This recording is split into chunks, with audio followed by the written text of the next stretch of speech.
Boleh mula Doktor? Ya, sila. Okay, Bismillahirrahmanirrahim. Assalamualaikum warahmatullahi taala wabarakatuh. Terima kasih yang sudah hadir pada hari ini. Saya pun kalau boleh tak nak ambil masa yang panjang. Kita cuba ringkaskan. Kita dahulukan dah banyakkan masa untuk doktor. Cuma sedikit pengenalan lah. Alhamdulillah, rujakan ni adalah sesi kita yang ke-8. Kita dah buat 7 sesi yang sebelum ni. Cumanya rujakan ni pertamanya sekadar pertemuan antara kecil-kecilan untuk pelajar-pelajar. Sebab kita dah ada yang dah habis belajar dan sebagainya, maka kita cuba untuk kumpulkan mereka-mereka yang dah habis belajar dan mereka yang masih belajar untuk berdiskusi perihal buku. Jadi buku-buku yang kami tetapkan bukan buku-buku tinggi, buku-buku biasa, sekadar untuk berkongsi. Jadi setiap minggu akan ada orang berkongsi buku, dia dah selesai baca, dia akan berkongsi kepada kawan yang lain. Jadi alhamdulillah ada perkembangan. Dan sesi sebelum ni pun kita ada jemput Abang Wan Imran, Fellow Pendidik Akademi Malaysia. Abang Imran ceritakan ataupun kongsi berkaitan buku The Art of Reading yang ditulis Ustaz Yogi. Alhamdulillah berjaya lancar juga, ramai juga partisipan sampai 20 orang. Jadi insyaAllah hari ini alhamdulillah disebabkan kesempatan kita bersama seorang ahli ilmuwan daripada jauh-jauh Dr. Rizki. Jadi kita ambil kesempatan juga lah untuk bersama Dr. Rizki untuk sesi rujakan yang kali ke-8.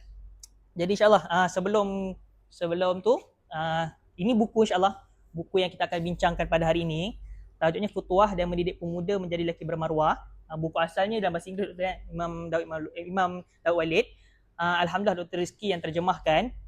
Saya sendiri dah baca separuh. Buku ni masya-Allah terjemahan sangat baik. Saya galakkan semua beli. InsyaAllah kita pun ada dekat belakang sana, kita ada jual juga hari ni. Nanti pembayaran boleh buat dengan saudara Afif. Saya harap semua dapatkan jugalah insya-Allah ya. Saya rasa tu cukup untuk buku. Saya kongsi sikit lah latar belakang Dr. Rizki yang sudah berkongsi kita pada hari ini. Jadi Dr. Rizki sebenarnya ada dekat bahagian belakang buku, muka surat 207, biografi Dr. Rizki. Saya rasa sendiri pun Dr. Rizki pun saya rasa ramai dah kenal Dr. Rizki hari ini. Cuma untuk kita muliakan tamu kita, saya baca sedikit biografi Dr. Rizki. Doktor belajar di Mesir, 2 degree bahasa dan kesastraan Arab, serta dalam masa sama mengaji usuluddin.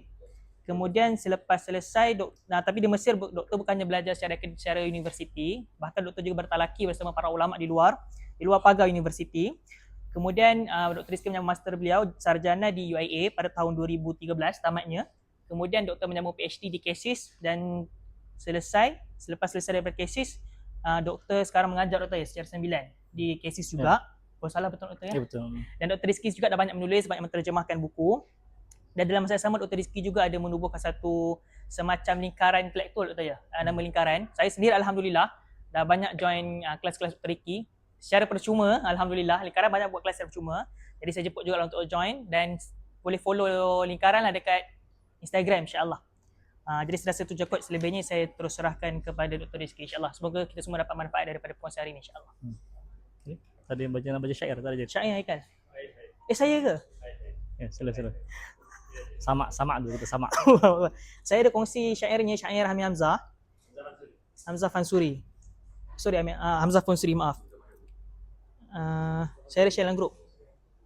Nanti saya share juga kepada lain insya-Allah. Saya baca yang bismillah. Aho segala kita yang bernama insan, jangan taksir mengaji Quran, karena di sana sekalian firman menyatakan di dalamnya iyan.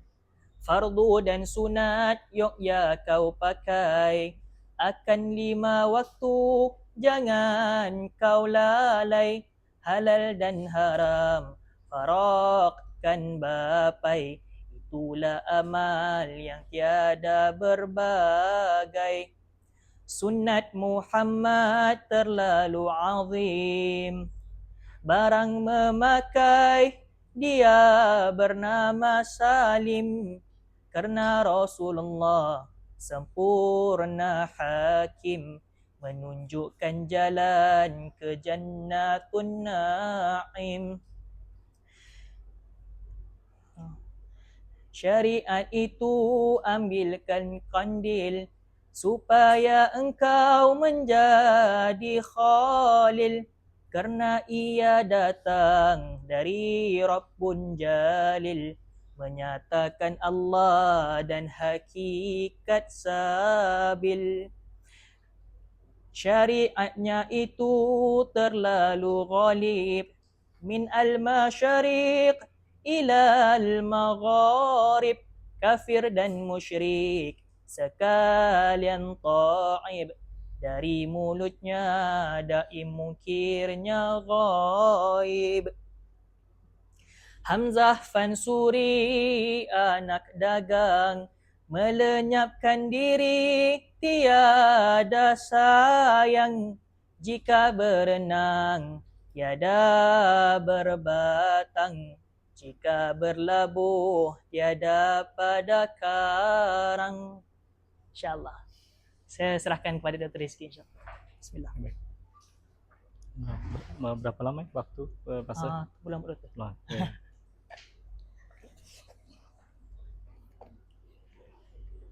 Bismillahirrahmanirrahim. Suara saya apakah bisa didengar untuk yang belakang? Assalamualaikum warahmatullahi wabarakatuh. Waalaikumsalam warahmatullahi wabarakatuh. Alhamdulillah rabbil alamin, wassalatu wassalamu ala sayyidina wa habibina wa syafi'ina wa qurrati a'yunina Muhammadin sallallahu alaihi wasallam wa ala alihi wa ashabihi ajma'in, amma ba'd. Allahumma aftah lana futuhal arifin warzuqna fahman nabiyyin wa hifdzal mursalin wa ilhamal malaikatil muqarrabin wa zayyinna bil akhlaqil karimati arhamar rahimin. Allahumma aftah alaina hikmatak wanshur alaina min khazaini rahmatika ya arhamar rahimin. Rabbana zidna ilman warzuqna fahman. Rekan-rekan sekalian, sahabat-sahabat, para peserta, para hadirin hadirat yang hadir pada pertemuan yang mulia ini. Pertama-tama saya ingin mengucapkan terima kasih pada rekan-rekan dari kumpulan Ruji Akal yang telah mengusahakan dan juga menjemput program yang sebegini. Kalau dalam tradisi futuah, anak-anak muda yang mengusahakan kegiatan ilmiah dan juga kegiatan-kegiatan peradaban itu disebut dengan Javon Mardi dalam bahasa Farsi. Javon Mardi. Nah, ini satu kumpulan yang kalau ikut kepada sejarah merupakan perkembangan dari tradisi futuah yang bermula dari abad ke-8. Tema kita pada hari ini adalah tentang membahas buku futuah dan mendidik pemuda menjadi lelaki bermarwah yang ditulis oleh Imam Daud Walid, seorang tokoh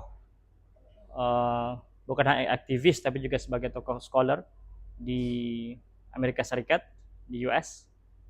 Namun apa yang beliau tulis sebenarnya satu project untuk ihya atau menghidupkan semula satu tradisi yang kita boleh katakan the forgotten tradition, yaitu futuah. Kalau saya boleh bertanya, di sini ada yang pernah mendengar tak kata futuah sebelumnya? Belakang? Kata futuah pernah mendengar atau belum? Belum pernah. Memang betul-betul forgotten ini. Atau lost tradition. Ya terlupa ya. Jadi kalau kita ingin membincangkan tentang futuah ini merupakan satu tradisi sebenarnya yang juga nanti kemudian menjadi institusi. Jadi bermula dari abad ke-8 sampai ke abad ke-20. Kenapa saya katakan abad ke-8 sampai 20? Lalu sekarang di mana kita abad ke-21? Karena fase keruntuhan futuah itu di abad ke-20. Dan ini berlaku di mana-mana negara-negara di mana umat Islam ada berada di sana. Contoh keruntuhan futuah di Mesir, itu ketika masuknya pasukan yang dibawa oleh Napoleon Bonaparte. Setelah itu futuah hilang. Ketika kita katakan hilang, bukan bermakna hilang secara keseluruhan, tapi memang gerakan itu sudah tidak semasif maksud tidak segah sebelum abad ke-20.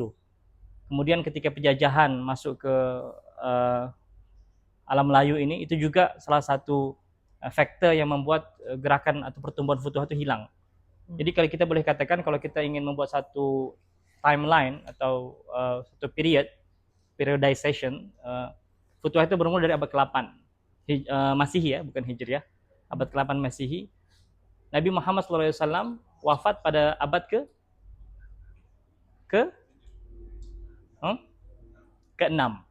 ya, ke-6, ke-7, okay. Abad ke-6 ke-7 ya, abad ke-7 lah kalau kira-kira masuk itu kan. Nah, jadi abad ke-7 maknanya tradisi futuah ini dia bermula 100 tahun selepas zaman Nabi.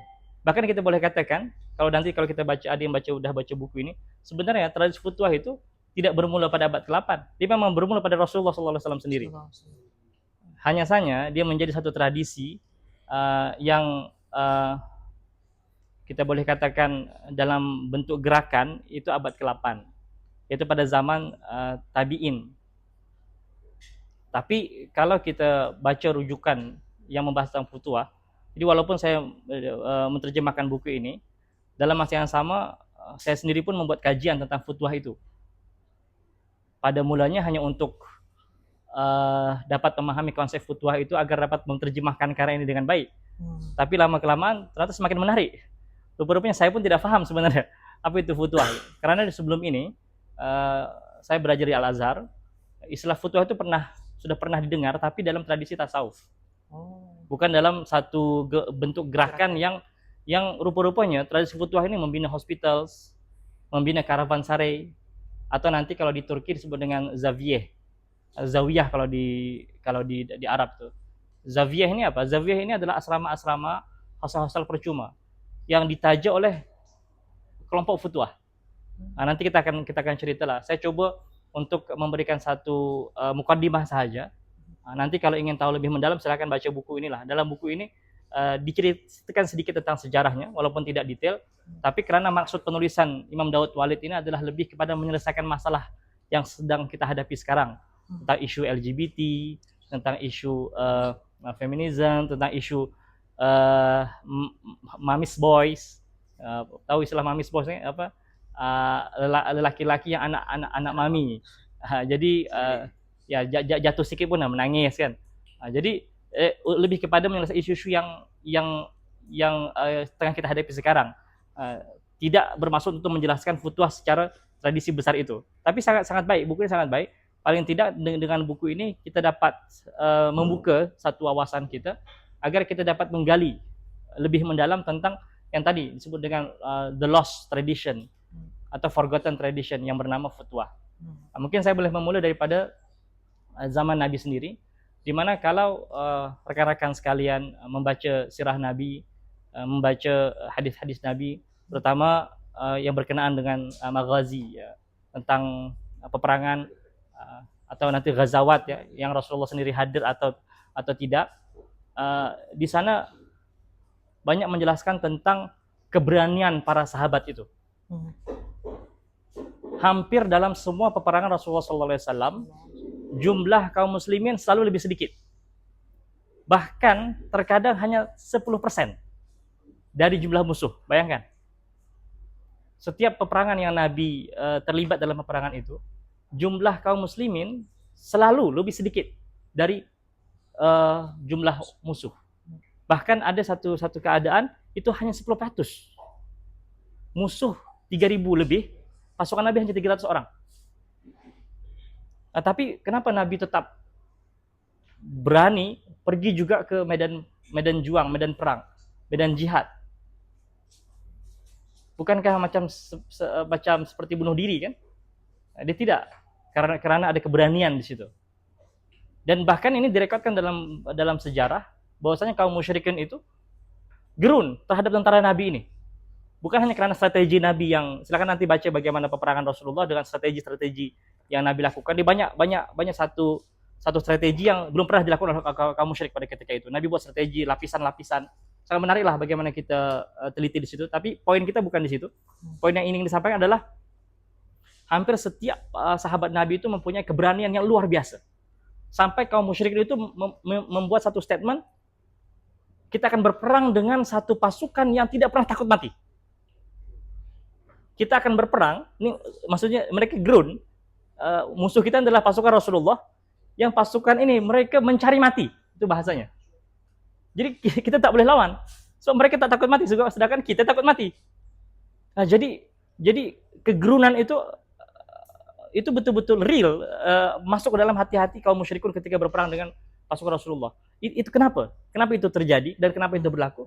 Karena ta'dib atau pendidikan yang Nabi ajar kepada sahabat-sahabat Nabi Muhammad SAW. Di antaranya Nabi mengajar para sahabat agar tidak cinta dunia. So selalunya orang yang takut mati itu karena dicinta dunia. Dia takut meninggalkan dunia, keselesaan, kenikmatan yang ada di dunia ini. Tapi karena para sahabat itu sudah dilatih Rasulullah SAW, sehingga mereka sudah tidak rasa cinta dunia. Sehingga bagi mereka, apalagi yang dicari ya. Kalau sekiranya diminta untuk berjuang, dan perjuangan itu adalah jihad fisabilillah, maka yang kematian itu adalah satu kenikmatan. Dan kematian itulah salah satu-satunya jalan untuk berjumpa dengan Allah Subhanahu wa taala.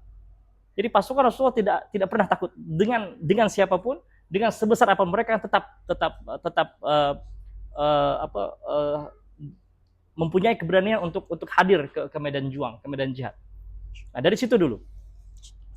Nah, nanti kemudiannya selain itu Nabi juga banyak mengajar tentang apa itu dunia, akhirat, mengenalkan tentang world views ya. Mungkin walaupun bukan dalam istilah itu, tentang nature of God, tentang Tuhan, tentang kebahagiaan, tentang macam-macam.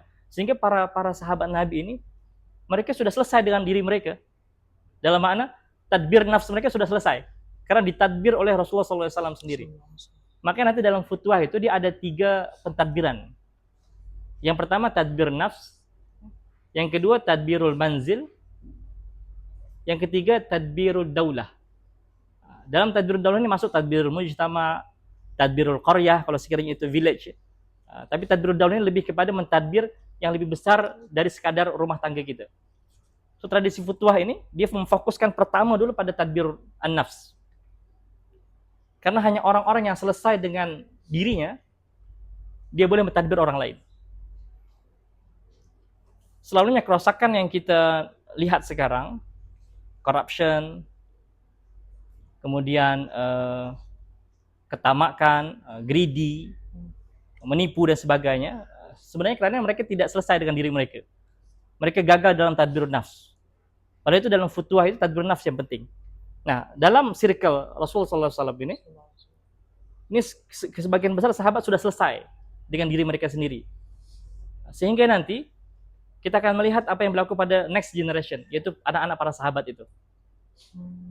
Walaupun nanti kemungkinan sudah ada berlaku sedikit corruption. Tapi tolong jangan terjemahkan corruption ini sebagai rasuah ya. Dia tidak, corruption ini macam kerosakan. Dia tidak semestinya rasuah. Jadi kerosakan itu memang sudah berlaku setelah zaman itu, tapi tetap masih dijaga oleh satu tradisi yang kuat.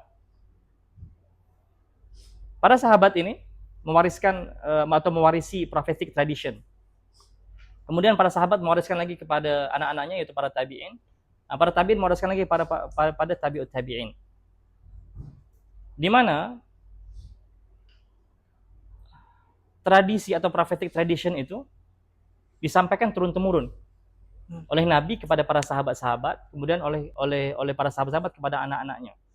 Nah, tradisi ini dia perlu dijaga, dia perlu disebut dengan preserve. Ya, conserve ya. Dia dijaga agar dia boleh diwariskan. Nah, maka di abad ke-8 dan 9 itu terdapat beberapa kumpulan yang ingin menjaga tradisi ya waktu itu mungkin belum disebut dengan futuah, tapi sudah ke arah sana. Karena kata futuah itu sebenarnya juga diambil dari Al-Quran. Dan banyak dalam Al-Quran itu ada berbelas-belas ayat yang mengandungi kata futuah, tapi tidak secara bentuk futuah, tapi dalam bentuk kata fityan, fata, fatahu, fatan, dan bentuk-bentuk yang lain. Nah, kalau dalam Al-Quran nanti sentral atau tokoh-tokoh yang digambarkan yang mewarisi atau yang bukan mewarisi tapi memiliki sifat-sifat futuah itu adalah Nabi Ibrahim alaihissalam. Bayangkan anak muda boleh berhadapan dengan raja yang sangat berkuasa, yang kematian kehidupan berada di tangannya. Maksudnya dia boleh bunuh orang kalau dia mau. Bayangkan seorang anak muda hanya umur mungkin belasan tahun, dia boleh berdepan dengan raja. Itu bukan sembarang. Coba anak muda sekarang boleh tak berhadapan dengan pemimpin contohnya, ya kan? Bukan mudah. Sebab kalau pemimpin itu pemimpin politik mungkin tak ada masalah kan, berhadapan dengan adun, tak ada masalah. Kita boleh maki dia kalau sekiranya masalah kan. Tapi ini raja ini bukan raja sembarang. Yang kalau dia kata bunuh, tak ada orang boleh membela kita atau membantu kita. Tapi Nabi Ibrahim dia boleh berhadapan dengan itu. Itulah di antara simbol futuah dalam Quran itu adalah Nabi Ibrahim alaihissalam. Kemudian Ashabul Kahf. Mereka juga disebut oleh Allah sebagai fata, anak muda kan. Karena keberanian mereka berhadapan dengan penguasa pada ketika itu dan mereka mempertahankan keimanan. Dan nanti ada beberapa tokoh-tokoh yang lain. Nah, sebelum kita masuk kepada sejarah tentang tradisi futuah itu, kita perlu selesaikan dulu apa itu futuah. Ada yang tahu apa itu futuah? Untuk yang kalau udah pernah baca buku ini mungkin tahu. Apa itu futuah? Kepemudaan, oke? Okay. Transisi dari zaman remaja ke dewasa. Oke. Lagi yang lain?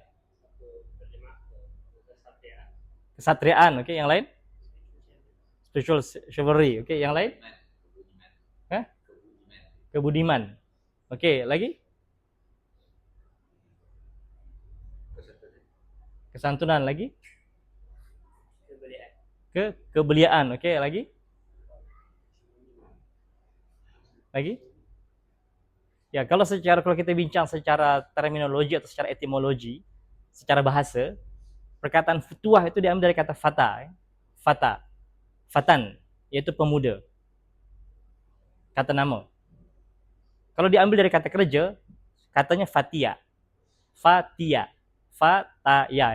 fatia, yaitu menjadi muda. Oke, jadi dia boleh diambil dari noun, yaitu fatan, pemuda. Oleh itu, perbincangan tentang futuah ini perbincangan tentang seorang yang muda. Yang kedua, diambil dari kata fatia, yaitu menjadi muda. Yang ketiga, diambil dari kata fatwa. Apa itu fatwa? Kita ada majelis fatwa. Apa itu fatwa? Kita biasa dengar fatwa, tapi apa itu fatwa? Oke. Tak semestinya baru sebenarnya fatwa itu kan. Policies, oke. Ya, making a judgment sebenarnya. To make a judgment. Karena nanti di antara poin utama futuah adalah bagaimana menjadikan seorang pemuda itu dia boleh mengambil keputusan. Seseorang yang lulus dalam tradisi futuah, mereka perlu mempunyai satu kemampuan untuk dapat mengambil keputusan. Sama ada untuk dirinya sendiri, ataupun untuk orang lain. Kalau dia diberi tanggung jawab itu. Itu secara bahasa, secara literal. Tapi secara istilah, banyak sebenarnya makna futuah ini. Dan futuah itu adalah proses dan juga tujuan sebenarnya. Ini bukan hanya setakat tujuan, tapi juga proses. Di mana di antara definisi futuah itu adalah, futuah ialah perjalanan batin yang melahirkan amal zahir sebagai manifestasi kesucian jiwa dalam perbuatan. Jadi futuah adalah suatu perjalanan batin yang melahirkan amal zahir sebagai manifestasi kesucian jiwa dalam perbuatan. Oke. Jadi, tapi ada beberapa istilah yang lain. Walaupun futuah ini susah untuk define atau didefinisikan secara haddi atau secara definitif. Dia lebih kepada secara rasmi, deskriptif. Oleh itu nanti banyak futuah-futuah itu. Bahkan di antara para tabi'in itu, dia ditanya apa itu futuah. Futuah adalah Ali. Dia tak sebut apa definisi futuah. Futuah itu adalah Ali bin Abi Thalib.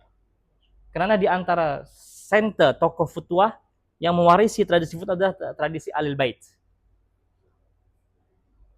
Orang-orang yang dididik secara terus dalam rumah tangga Nabi Muhammad SAW. Di mana itu diwariskan melalui anak perempuan beliau, yaitu Sayyidah Fatimah, kemudian menantu beliau Sayyidina Ali bin Abi Thalib, kemudian cucu beliau Hasan Hussein, dan terus ke bawah. Jadi di antara para tabi'in ada yang mengatakan itu. Apa itu futuh? Futuh adalah Ali bin Abi Thalib. Futuh adalah keberanian. Futuh adalah marwah. Futuh adalah ghairah dan yang lain-lain. Banyak nanti definisi, tapi lebih kepada deskriptif, biar rasmi. Maknanya definisi-definisi ini tidak bertentangan, tetapi saling melengkapkan antara satu dengan yang lainnya. Nah, itu secara makna futuah.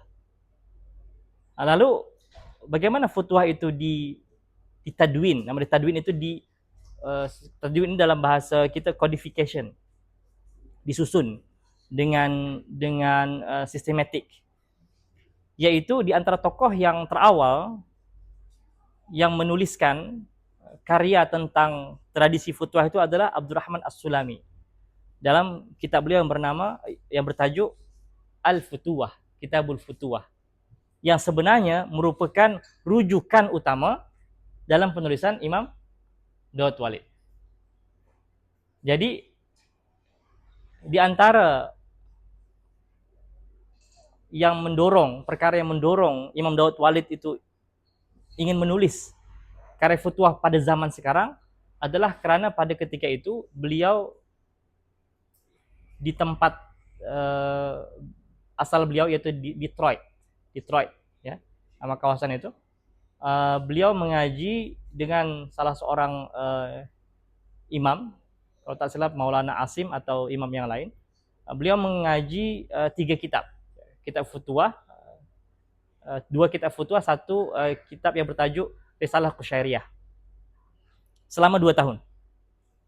Jadi selepas 2 tahun mengaji kitab tersebut dan khatam, beliau reflection, apa yang beliau dapat dari karya ini. Kata beliau, kita sudah kehilangan tradisi futuah ini, tapi ianya ditulis dalam buku, cuma tidak ada orang mengaji. Di mana masjid atau Islamic Center atau surau di US itu, atau bukan hanya di US, di Arab sendiri pun yang mengaji kitab futuah sudah tidak ada. Nah, nanti kalau dalam sejarahnya nanti kita memang dapati bahwa memang abad 20 tradisi futuah ini memang sudah runtuh. Runtuh dalam makna sudah tidak lagi disebut. Tapi tradisi itu masih ada. Masih ada. Nanti saya akan ceritakan di mana tradisi futuah itu saki-bakinya. Tapi tidak lagi sebagai satu gerakan yang besar seperti sebelum abad 20. Nah, jadi tadi kalau kita kembali kepada abad ke-8 dan ke-9, pada abad inilah di mana hadis-hadis itu disusun, yaitu pada zaman Imam Syafi'i, ya kan? Kemudian kita ada zaman Imam Ahmad bin Hanbal, Imam Bukhari, Muslim. Nah, itu kan di abad ini, abad ke-8, ya, abad ke-8 ke-9. Nah, kemudian seorang ahli hadis yang bernama Abdurrahman As-Sulami tadi, juga seorang sufi, beliau mengumpulkan hadis-hadis yang berkaitan dengan futuah. Beliau kumpulkan hadis-hadisnya, kemudian kata-kata para sahabat, kemudian kata-kata para tabi'in, beliau himpunkan dalam satu kitab, diberi nama Kitabul Futuwah. Tujuannya adalah untuk menjaga tradisi ini agar dapat diwariskan dalam bentuk yang lebih sistematik, bukan hanya dalam warisan yang bersifat qudwah. Maknanya tradisi futuwah ini pada asalnya hanya qudwah atau uswah, maksudnya dia meniru orang-orang yang dalam tradisi tersebut, kemudian kita copy kebaikan atau cara dia, kemudian begitu. Dia tidak dituliskan dalam bentuk yang sistematik. Maka Imam Abdurrahman As-Sulami ini menulis satu karya yang sangat penting dan sudah diterjemahkan juga ke dalam bahasa Inggris. Tajuknya Spiritual Chivalry. Dalam bahasa Melayu saya rasa belum ada. Saya rasa lah mungkin kalau ada boleh maklumkan. Dalam bahasa Indonesia sudah ada tapi partial, dia tidak lengkap. Nah, itu abad ke-10. Yang menariknya, karya tersebut bukan hanya diajarkan pada ketika itu, tapi juga diwariskan kepada murid-murid beliau, terutama nanti dalam tradisi kesufian. Nah, pada abad ke-11 kita mendapatkan satu dugaan yang sangat besar. Ada yang tahu apa peristiwa yang besar abad ke-11 itu? Ya, itu abad ke-12 ya, 12 13 itu. Itu abad 13, maaf. Perang salib yang pertama. Di mana 75.000 muslim dibantai. Abad ke-11. Baru 100 tahun selepas buku Futuhah itu ditulis, dan bahkan pada zaman itu Futuhah itu hanya dalam bentuk kumpulan-kumpulan kecil, community-community kecil. Tapi sudah ada kumpulan kecil, maknanya yang membaca buku Abdurrahman As-Sulami, kemudian membacakan itu di masjid, di madrasah-madrasah, sehingga pada masa itu keberanian, kemudian gerakan anak-anak muda itu masih ada, community-community itu. Tapi ketika berlaku perang salib yang pertama, itu satu pukulan yang sangat besar, yang mungkin tidak pernah terjadi sebelumnya. 75.000 orang dibantai, 60.000 orang itu di Baitul Maqdis. Bayangkan bagaimana perasaan khalifah ketika itu, yang melihat keadaan itu yang begitu teruk itu. Sehingga Khalifah Abbasiyah ketika itu mencari jalan. Bagaimana cara kita melawan? Sehingga perang salib yang kemudiannya, tapi tetap kalah. Kita tidak dapat menang pada masa itu. Kemudian sampailah nanti ke abad 12. Ini lama abad 12. Datanglah seorang khalifah yang seingat saya ke-30 ya, 30, nanti boleh cek. Khalifah yang ke-30 yang namanya Nasir Lidinillah. Khalifah An-Nasiri namanya, atau Nasir Lidinillah. Beliau ingin mencari jalan bagaimana membangkitkan semula semangat, juang, keberanian kaum-kaum muslim ini.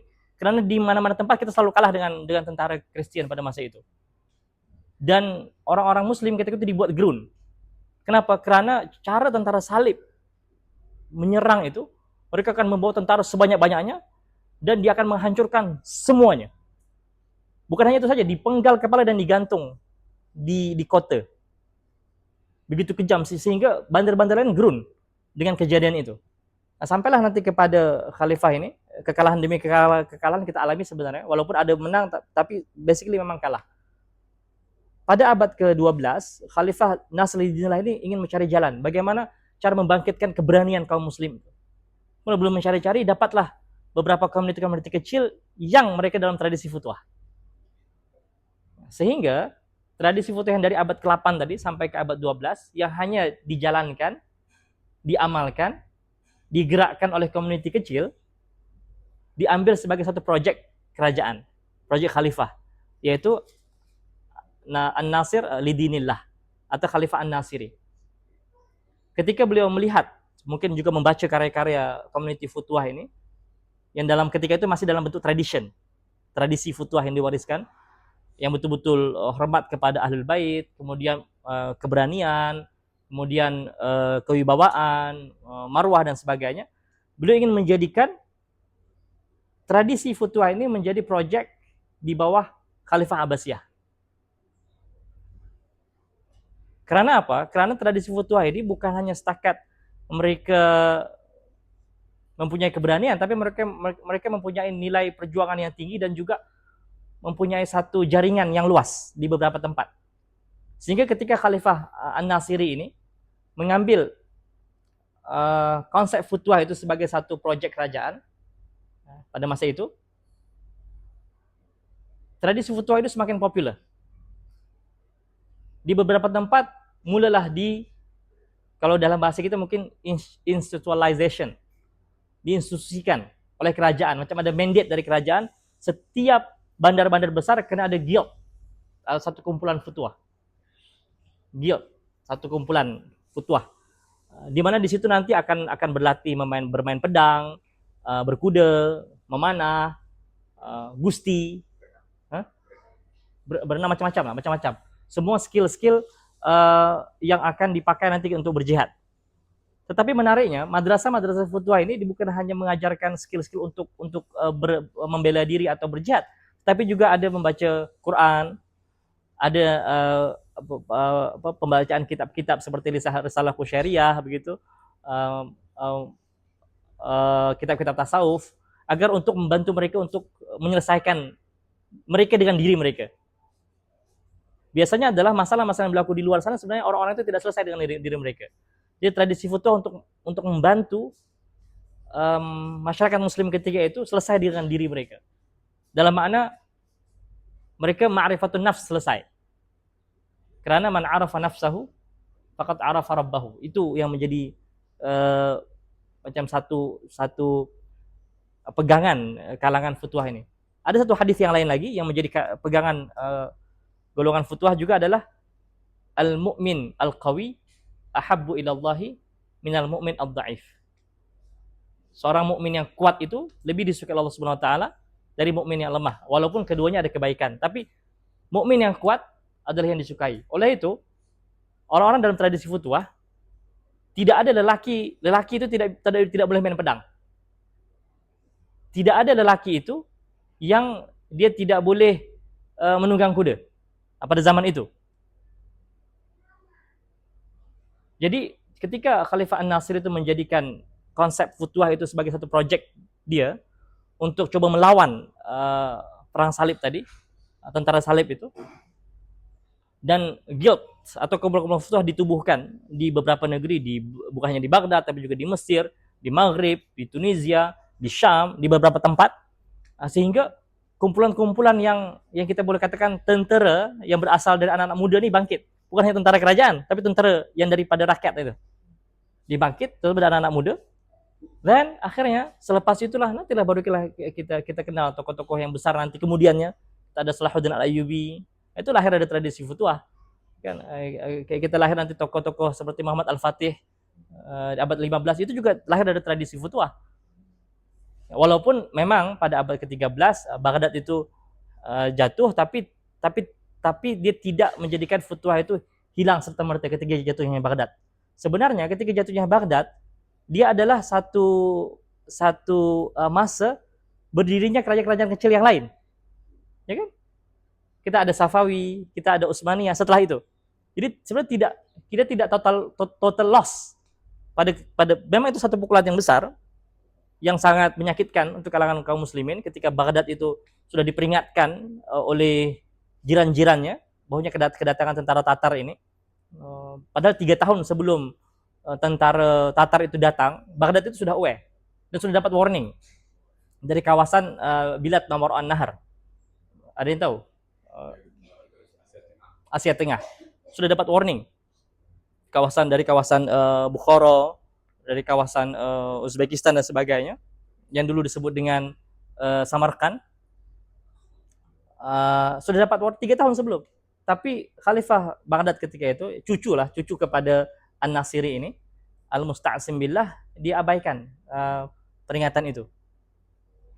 Dia menganggap kita tak akanlah seorang daripada Tatar ini yang basically barbarik boleh mengalahkan kita.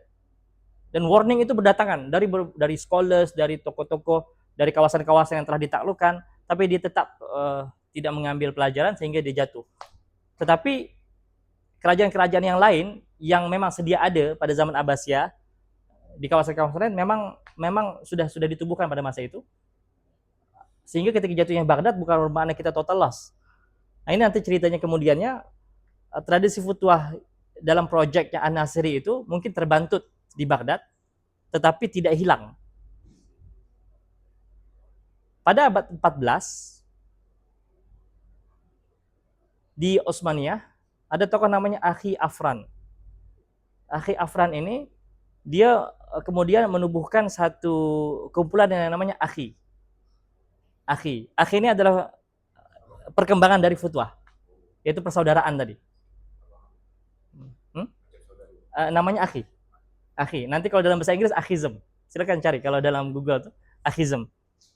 Nah, itu abad 14. Itu sebenarnya itu adalah kelanjutan tradisi futuah yang tidak pakai nama futuah lagi. Kemudian kalau di tradisi Farsi, di tradisi Persia, memang dia ada futuah nameh namanya, futuah nameh.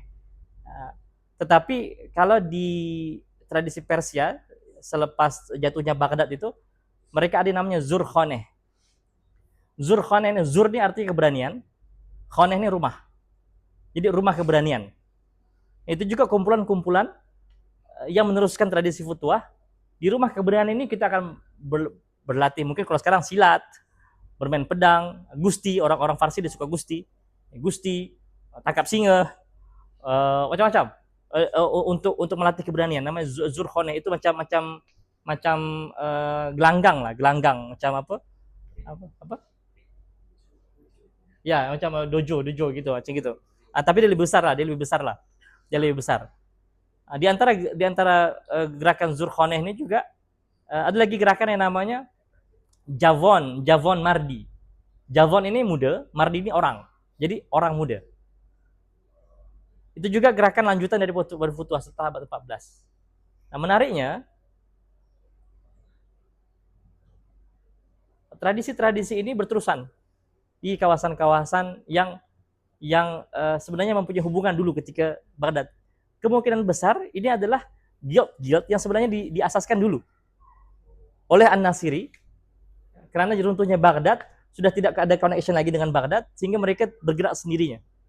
Jadi tanpa lagi dari arahan daripada khalifah, karena Abbasiyah sudah tidak ada kan, mereka bergerak sendiri. Nah, jadi macam-macam nanti di beberapa kawasan, di Maghrib nanti ada nama lain, tapi sebenarnya semua adalah gerakan futuah, tapi dengan nama yang lain. Bahkan para ulama ingin menghidupkan penulisan atau karya-karya menjelaskan tentang futuah ini, mereka menulis karya-karya yang jadi satu genre tersendiri, namanya futuah nameh. Kita ada siasah nameh, ada lagi futuah nameh. Ini satu klasifikasi atau satu kategori yang sampai sekarang orang tidak banyak mengkajinya. Kita selalu dengar siasah nameh, tapi kita tak pernah dengar futuah nameh. Interesting ini. Ini tulis dalam bahasa Farsi, tulis dalam bahasa Turki. Sudah ada beberapa artikel yang coba menerangkan tentang khazanah ini, tapi masih tidak menarik minat para pengkaji, terutama orang-orang Muslim sendiri, untuk mengkaji kategori futuah nameh ini. Nah, kemudiannya, ini kita bicara sejarah ya. Sebenarnya kalau konten futuah ini sangat banyak dan sangat menarik ya, kalau kita baca kontennya. Bahkan dalam buku ini Imam Daud Walid dia menghimpunkan 16 sifat sebagai fata. Jadi kalau kita disebut fata, maknanya lelaki, ada 16 sifat. Yang kalau kurang satu aja sebenarnya kita bukan lelaki. Nah, jadi kalau nak buat checklist kita lelaki atau bukan, coba cek, buka isi kandungan buku ini, ada 16. Nah, kalau kurang satu, mana kita bukan lelaki lagi. Bukan cukupkan 16 itu. Jadi kalau hanya ada 8 saja, maka Anda setengah lelaki masih. Separuh lelaki. Maksudnya ada 16 sifat. Dan sebenarnya bukan hanya 16. Dia yang seingat saya, kalau dalam kitab Futuhat Nameh itu, dia ada 71 sifat. 48 sifat baik yang perlu kita ada. 23 sifat tercela yang kita kena elakkan. So semua ada 71 sifat kalau dalam Futuhat Nameh. Tapi kalau dalam buku Futuah yang Imam Daud Walid tulis ini, ada 16 sifat seorang fata itu. Dan menariknya, perbincangan futuah ini tidak hanya dikhaskan untuk lelaki, tidak. Tetapi juga untuk kaum wanita. Kenapa? Kaum wanita, mereka juga perlu mengetahui dan mendalami perkara ini, karena mereka juga hidup dengan lelaki, sama ada dengan suaminya, dengan anaknya, dengan adiknya, dengan orang-orang di sekitarnya. Mana para wanita ini perlu membantu laki-laki di sekitarnya untuk menjadi laki. So kalau wanita itu ada suaminya tak menjadi lelaki lagi karena tak cukup sifat, dia membantu suaminya untuk mencukupkan sifat-sifat tersebut. Kalau para wanita dia ada adik lelaki, maka dia perlu membantu adik lelakinya untuk mempunyai sifat-sifat tersebut. Kalau dia ada anak lelaki, maka dia perlu membantu anak lelakinya untuk mencukupkan atau mendapatkan atau melatih agar anak lelakinya mempunyai sifat-sifat tersebut. Nah, nanti sila baca apa saja sifat-sifat tersebut. Nah, ya. Nah, jadi sangat menarik ini. Nah, itu nanti kan abad 14 tuh, ketika Baghdad jatuh kan abad 13, futuah itu terus ada di tempat-tempat lain, bahkan sampai ke alam Melayu. Dan ramai orang tidak tahu, karena kita tak pakai nama futuah. Nah, di alam Melayu mungkin secara direct dengan kata futuah mungkin kita sukar untuk mendapat. Sampai sekarang pun saya tidak menjumpai. Maaf, gimana?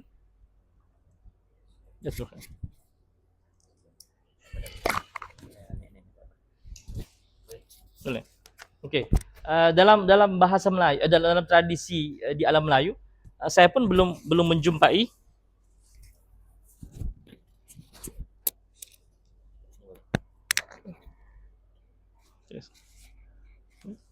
saya pun belum menjumpai beberapa karya yang secara jelas dan terang menggunakan kata futuah. Tapi kita menjumpai konten-konten yang termasuk 16 sifat utama itu ada dalam penulisan karya-karya ulama kita dalam Melayu. Oke. Saya boleh membuktikannya. Di antaranya, salah satu sifat futuah adalah keberanian. Oke. Kalau kita baca lagi puisi-puisi Gurindam, sastra-sastra Melayu sangat penuh dengan isi keberanian. Bahkan dalam hikayat-hikayat, hikayat Muhammad Hanafiah, hikayat Amir Hamzah, hikayat-hikayat yang lain, banyak sangat tentang keberanian. Serat-serat di Jawa, kemudian suluk-suluk, itu semua penuh dengan makna mempunyai pesan-pesan keberanian. Kemudian mengenal Tuhan, kan? Di antara kunci menjadi fata juga adalah mengenal Tuhan. Dan nanti puncaknya adalah kemuncaknya untuk menjadi insan kamil. Nanti kita akan jumpa itu dalam karya-karya Hamzah Fansuri. Ya kan? Bahkan dalam karya-karya Araniri pun ada, dalam Samsuddin Sumatrai, dalam karya-karya yang lain. Kemudian tentang kesopanan, menghargai orang lain, menghormati, kita jumpai dalam Gurindam, syair-syair, puisi-puisi, dan yang lain-lain. Banyak sebenarnya. Cuma masalahnya sekarang kita itu pun sudah terputus dengan tradisi kita. Mana lagi orang ada baca puisi sekarang? Ya, ada puisi pun puisi modern, kan? Bukan lagi puisi yang klasik itu. Mana lagi orang baca Gurindam? Kita dah tak jumpa ada orang baca Gurindam. Padahal coba baca contoh Gurindam Raja Ali Haji 12. Sangat menyentuh hati. Siapa yang dah pernah baca? Saya pertama baca itu saya menangis. Dengan bahasa yang sangat cantik. Kemudian dengan nasihat yang sangat direct. Nasihat itu direct. Bukan lagi macam metaforikal apa terus. Kamu kena, tapi susunan itu sangat cantik. Tersusun dan kita pun tidak rasa dinasihati. Satira-satiranya banyak. Cuma kita yang sudah macam bukan hanya menjarakkan, tapi kita memang meninggalkan tradisi itu. Kalau di Arab, kita ada di antara warisan futuah adalah khanqah. Khanqah itu macam satu tempat di mana kita untuk rehabilitation lah. Ini macam hospital, tapi hospital jiwa. Macam hospital jiwa. Orang-orang yang punya penyakit hati, sombong, ria, takbur apa semua itu masuk hospital tuh. Khanqah itu.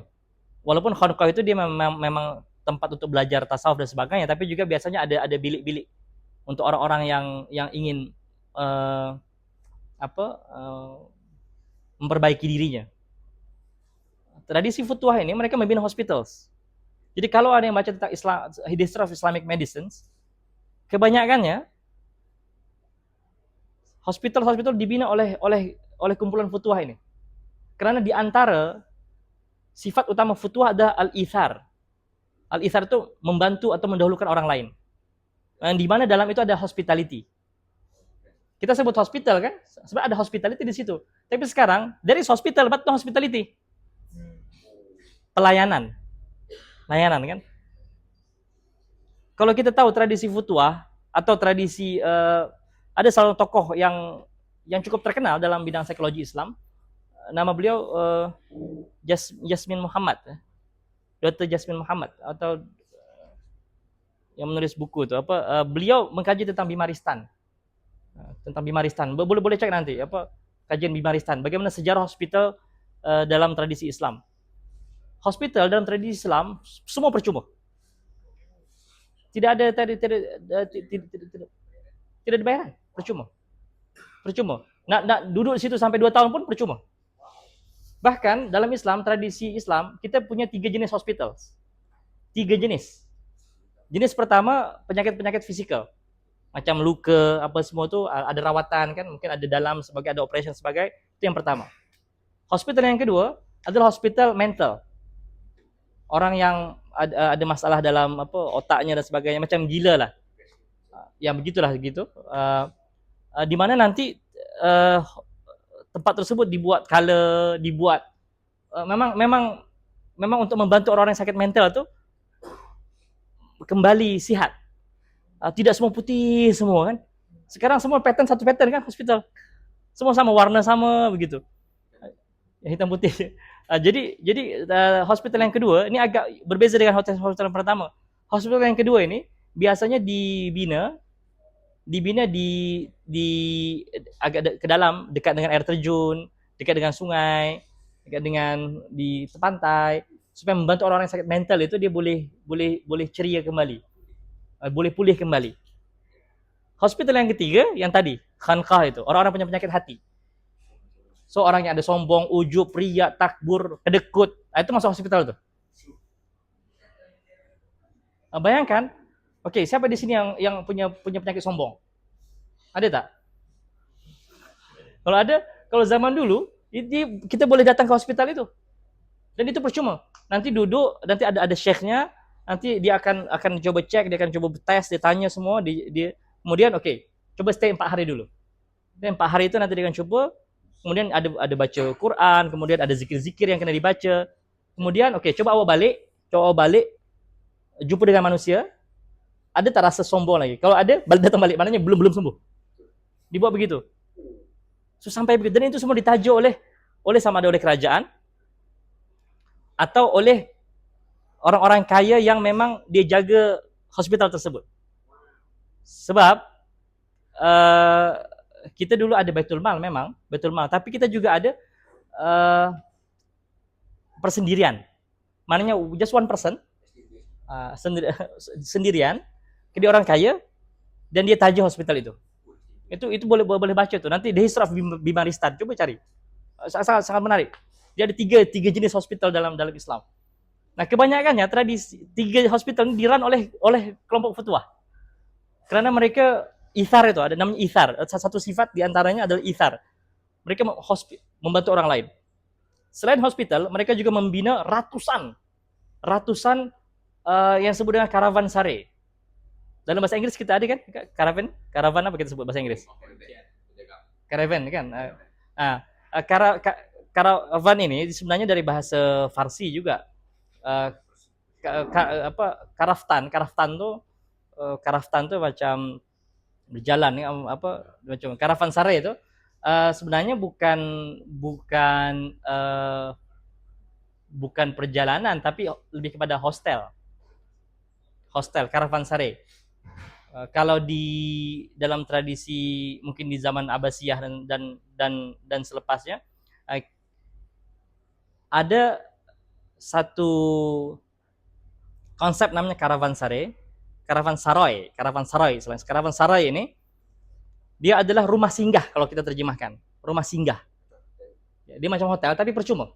Makan percuma, duduk situ percuma. Bahkan kalau kita student di kawasan situ, contoh kita belajar di Al-Azhar, maka karavan sarai itu menjadi tempat asrama kita. Dan itu percuma. Makan, tidur semua ke situ percuma.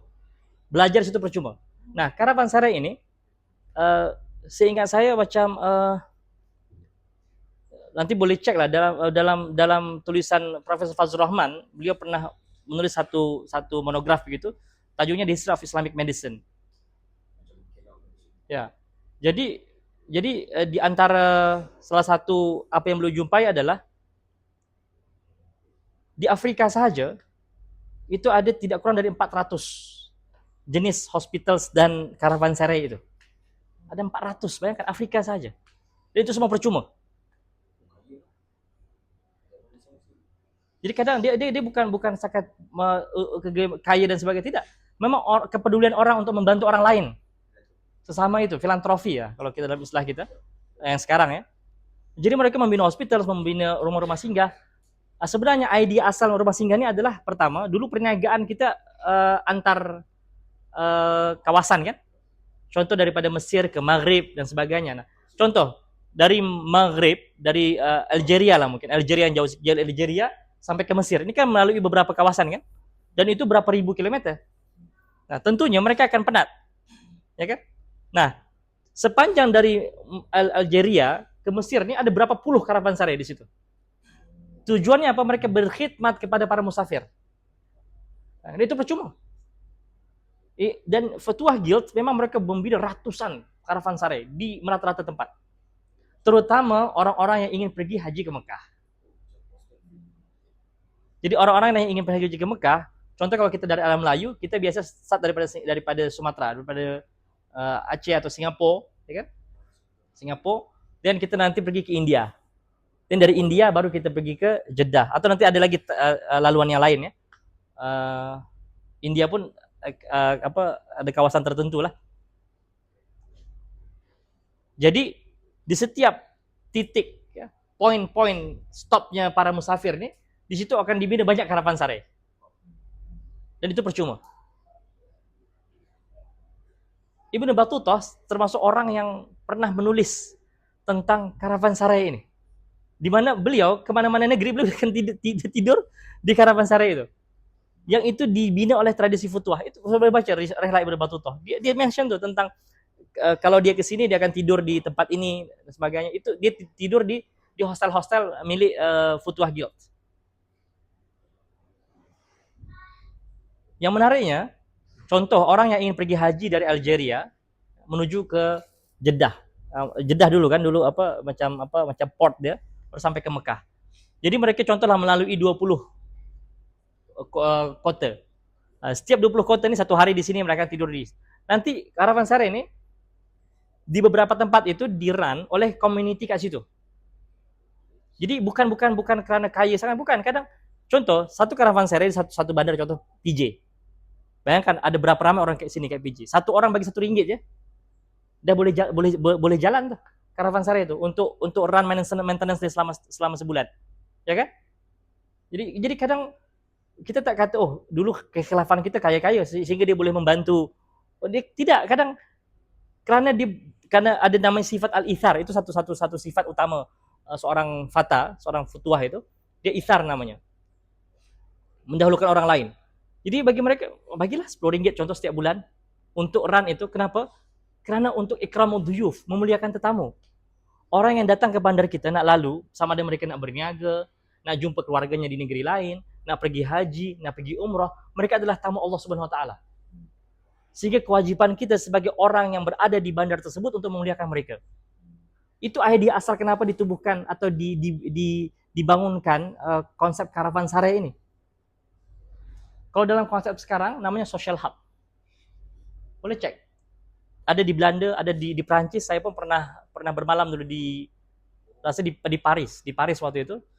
Saya tidur kat situ di 3 hari. Tapi bayar 17 euro satu hari. Cuma dia konsep dia memang hampir-hampir dengan karavansarai ini. Dia harga dia murah. Kemudian ada public kitchen, boleh masak kat situ. Kemudian ada kantin dia dengan juga mungkin subsidi murah sangat. Konsep seperti itu. Jadi rasanya Barat itu mungkin mengambil konsep social hub nama dia. Nanti boleh cek. Dan itu boleh dikembangkan sebagai satu bisnis juga. Kalau ada yang nak buat bisnis tuh social hub. So, itu jadi hostel, jadi apa semuanya. Tapi kita boleh buatlah juga tapi bentuk futuah hub lah. Jadi tak ada. Jadi cantik kan contoh ya di bandar-bandar besar. Selalunya karavansarai ini di bandar-bandar besar. Contoh kalau di Mesir selalu di Kairo ada. Contoh kalau kita di Kuala Lumpur. Let's say lah di Kuala Lumpur kita ada karavansarai 80 karavansarai. Mana nanti pelajar-pelajar yang belajar di UM, di UTM, di mana-mana UI dan sebagainya tak perlu bayar sebab ada karavansarai ini yang ditaja oleh orang bandar itu. Kalau dibina di PJ, ditaja oleh orang di PJ. So jadi sumbangan, wakaf itu tak selalunya masjid. Kenapa semua ke masjid dan mahtafiz aja? Ya kan? Kita boleh membina asrama. Nah, orang-orang ini kenapa mereka faham? Tadi kan? Tengok. Futuah ialah perjalanan batin yang melahirkan amal zahir sebagai manifestasi kesucian jiwa dalam perbuatan. Bagaimana jiwa mereka boleh suci? Karena mereka ada ilmu. Kalau orang tak ada ilmu, walaupun dia filantropi, dia asyik membina masjid. Terkadang kita tak perlu masjid. Kita perlu tempat untuk berkumpul. Terkadang kita perlu taman. Bukan masjid. Kita perlu taman. agar orang-orang yang contoh di kawasan tersebut perumahan-perumahan yang yang sebut dengan macam rumah-rumah yang flat-flat yang betul-betul kecil-kecil itu kan, yang kecil betul-betul kecil, ruang tetamu pun dah jadi dapur, ya kan? Nah, anak-anak mereka dia perlu untuk menjaga kewarasan, maka perlu ada taman. Maka wakaf itu endowment boleh dihalakan untuk membeli tanah untuk membina taman. Jadi tak semestinya membina masjid, karena kita tak perlu masjid, kita perlu taman untuk menjaga kewarasan warga sekitar. Nah, orang-orang Futuh difaham benda ni. Mereka membina taman, mereka membina karavansari, mereka membina gelanggang untuk bermain lasak-lasak, membina gelanggang gusti, dojo-dojo dan yang lain-lain, supaya anak lelaki ni dia kena berdarah-darah. Anak lelaki dia tak boleh main masak-masak. Boleh lelaki masak, tak ada masalah. Cuma anak lelaki secara fitrahnya kita kena ajak dia untuk bermain yang lasak-lasak. Supaya bukan hanya proaktif tapi juga berdarah-darah tuh. Dia kena merasakan sakit tuh.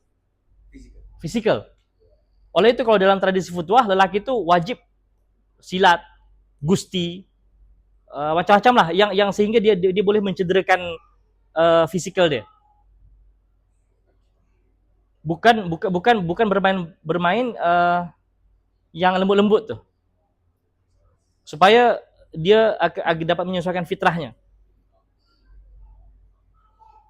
Jadi bukan bermakna lelaki tak boleh menangis, lelaki boleh menangis, tak ada masalah. Cuma dia perlu dibiasakan dengan menghadapi situasi-situasi yang dia mencabar keberaniannya. Jadi dia tidak boleh selalu di dalam safe zone. Oleh itu dalam tradisi Futuah yang ada di Turki, yang ada di Afrika, yang ada di Persia, juga di Arab, dia ada pada satu keadaan namanya rite passage, nama dia. Ritual peralihan namanya. Apakah itu? Ritual peralihan adalah ketika anak sudah sampai umur mumayyiz. Mumayyiz itu biasanya 7 tahun kan? 7 tahun atau 8 tahun, mereka akan mengikuti satu tes, exam, ujian. Biasanya oleh kepala suku, oleh ketua kampung, oleh syekh yang ada di situ. Nanti ujiannya bergantung macam-macam. Contohnya dia diletakkan di hutan 3 hari. Boleh survive ke tidak? Gitu. Atau dia menangkap rusa. Atau macam-macam. Dia bergusti dengan kawannya yang berat yang sama, besar yang sama, boleh menang ke tidak. Jadi kalau dia lulus tes itu macam-macam. Kalau kita baca tulisan Imam Daud Talib pun dia ada beberapa tempat lah, macam-macam dia kata. Ada kalau di Farsi menangkap singa, dahsyat, menangkap singa. Tapi berkumpulan. Dia dah ada yang expert dah ada.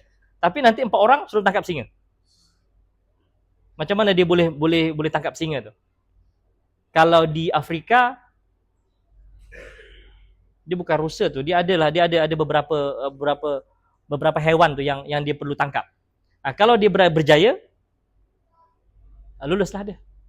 Kalau tak berjaya, matilah dia. Jadi sampai begitu. Sini ada yang pernah melalui tes ada peralihan tak menjadi lelaki? Masuk asrama ya?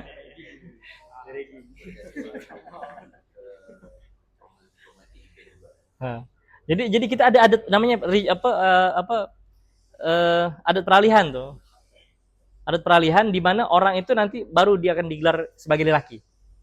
Sehingga nanti kalau ada adat di Afrika tuh, kalau dia berjaya contoh kamu tangkap rusa nih. Rusa kat situ, nanti ditangkap kan selama 6 jam, balik dia bawa kepala rusa tu, atau ditangkap rusa tu. Dan nanti ada ritual peralihan, nanti dibagilah macam ada mahkota apalah macam daripada kayu lah apa begitu. Dah jadi lelaki. Begitu. Sehingga ada rasa proud kan? Oh, saya lelaki ya. Itu sebenarnya penting untuk main psikologi juga. Kalau dalam pendidikan atau dalam madrasah Futuah, dia akan dibagi serban oleh syekhnya. So once dia dah sampai tahap belajar macam dah asas-asas dah cukup, belajar A, B, C macam-macam tu tentang mengenal diri, tentang asas fiqh, asas akidah, semua dah selesai. Then ada macam majlis graduasi. Nah, itu nanti syekh tu akan memberi sesuatu. sama ada nanti serban ke atau songkoknya atau kopiahnya diberi. Nah, lulus. Kamu sekarang jadi fata, jadi lelaki. Nah, itu menarik. Nah, kalau kita nanti balik ke tradisi di alam Melayu, nah, tradisi futuah ini juga yang melahirkan tradisi yang kita sebut tradisi pondok. Pondok itu warisan futuah sebenarnya. Konsep boarding school itu tak ada dulu. Di barat pun tak ada sebenarnya. Pada asalnya. Itu tradisi futuah karena para lelaki-laki itu kalau sudah umur memayis kan mereka dah keluar dari rumah. Mereka duduk di zawiyah, Zeviye kalau di Turki, Zeviye. Mereka duduk di situ sehingga mereka sudah tidak di rumah. Walaupun nanti sebahagiannya masih ada lagi di rumah untuk menjaga ibunya dan adik-adiknya dan keluarganya lah. Cuma beberapa kanak-kanak ini memang dihantar ke satu camp yang khas, sama ada dalam tempo tertentu, sama ada 3 bulan atau 3 tahun atau 5 tahun atau pada masa tertentu sehingga nanti setelah mereka cukup mereka baru dihantar balik ke rumah. Tujuannya apa? Karena ayah-ayah mereka kan bekerja. Ayah-ayah mereka nanti akan berjuang di medan jihad. Sekiranya ayahnya gugur dalam perjuangan, anak lelaki inilah yang akan menggantikan ayahnya untuk menjadi kepala keluarga. Nah, dalam tradisi di alam Melayu kita ada. Kalau di Minangkabau kita ada tradisi namanya tradisi surau. Di mana anak lelaki kalau sampai umur baligh dia pindah ke surau. Apa yang mereka belajar? Mereka belajar silat kan situ. Mereka belajar mengaji. Jadi tak ada pemuda-pemuda Minang itu tak pandai mengaji, tak ada. Tak ada pemuda Minang yang tak pandai silat. Sama juga dengan tradisi anak-anak muda di kawasan Kalimantan, di kawasan Banjar. Tidak ada anak lelaki yang tak pandai silat. Kalau lelaki tak pandai silat, dia bukan lelaki. Sampai sebegitunya. Jadi tak ada anak lelaki yang tak pandai berenang. Tak ada anak lelaki yang tak pandai main keris. Nah, tapi nanti di abad ke-20 seperti saya ceritakan di awal, pada abad 20 ketika penjajahan dan sebagainya. Walaupun penjajahan itu memang dari awal dari abad 18 pun sudah masuk sebenarnya. Cuma yang agak agresif itu di abad 19 ke-20 lah. Dan itu berlaku di mana-mana kan? Di Algeria, di Maroko, even di Mesir itu serangan Napoleon Bonaparte itu sampai ketika Napoleon Bonaparte itu ketika dia masuk Mesir, dia kan membawa senjata-senjata yang canggih ya. Dengan senapang dia itu. Ketika itu orang Mesir semua bangkit, semua yang dewasa, yang tua, yang kecil, mereka mempertahankan negaranya. Nah, ada satu kata-kata Napoleon Bonaparte yang direkodkan. Kata-kata itu dia berkata kepada jenderal dia. Kata Napoleon, dia kata, sebelum kita bunuh semua orang ini, kamu saksikan. Selepas mereka semua tiada, tidak akan ada lagi keberanian seperti orang yang sekarang ini yang kita hadapi sekarang. Itulah runtuhnya futuah. Tapi memang sebetulnya dibunuh oleh Napoleon. Dan setelah itu tidak ada lagi satu keberanian yang luar biasa. Seperti bangkitnya rakyat membela negara mereka. Setelah itu memang ada perang-perang sebagainya, tapi tidak lagi seperti keadaan itu. Ketika Prancis menyerang Maroko, kita tahu ada Sheikh Umar dan sebagainya kan. Itu juga generasi terakhir futuah. Walaupun keberanian masih ada sekarang, tapi tidak lagi yang seperti dulu itu. Dan bahkan kalau untuk case Indonesia, di antara suratnya Snok Horgurunya itu kepada pemerintahan Hindia Belanda ketika itu, dia minta tolong haramkan subjek jihad di sekolah-sekolah. Bukan tolong lah, diminta haramkan subjek jihad di sekolah-sekolah di ketika itulah, waktu itu belum jadi Indonesia lagi, so di jajahan. Dengan hilangnya subjek jihad, itu sebenarnya subjek futuah. Ya kan? Kita kehilangan keberanian. Kita kehilangan marwah, kehilangan satu motivasi agar bahwasanya perjuangan itu adalah satu keniscayaan, satu kewajiban bagi setiap kita. Bukan hanya itu.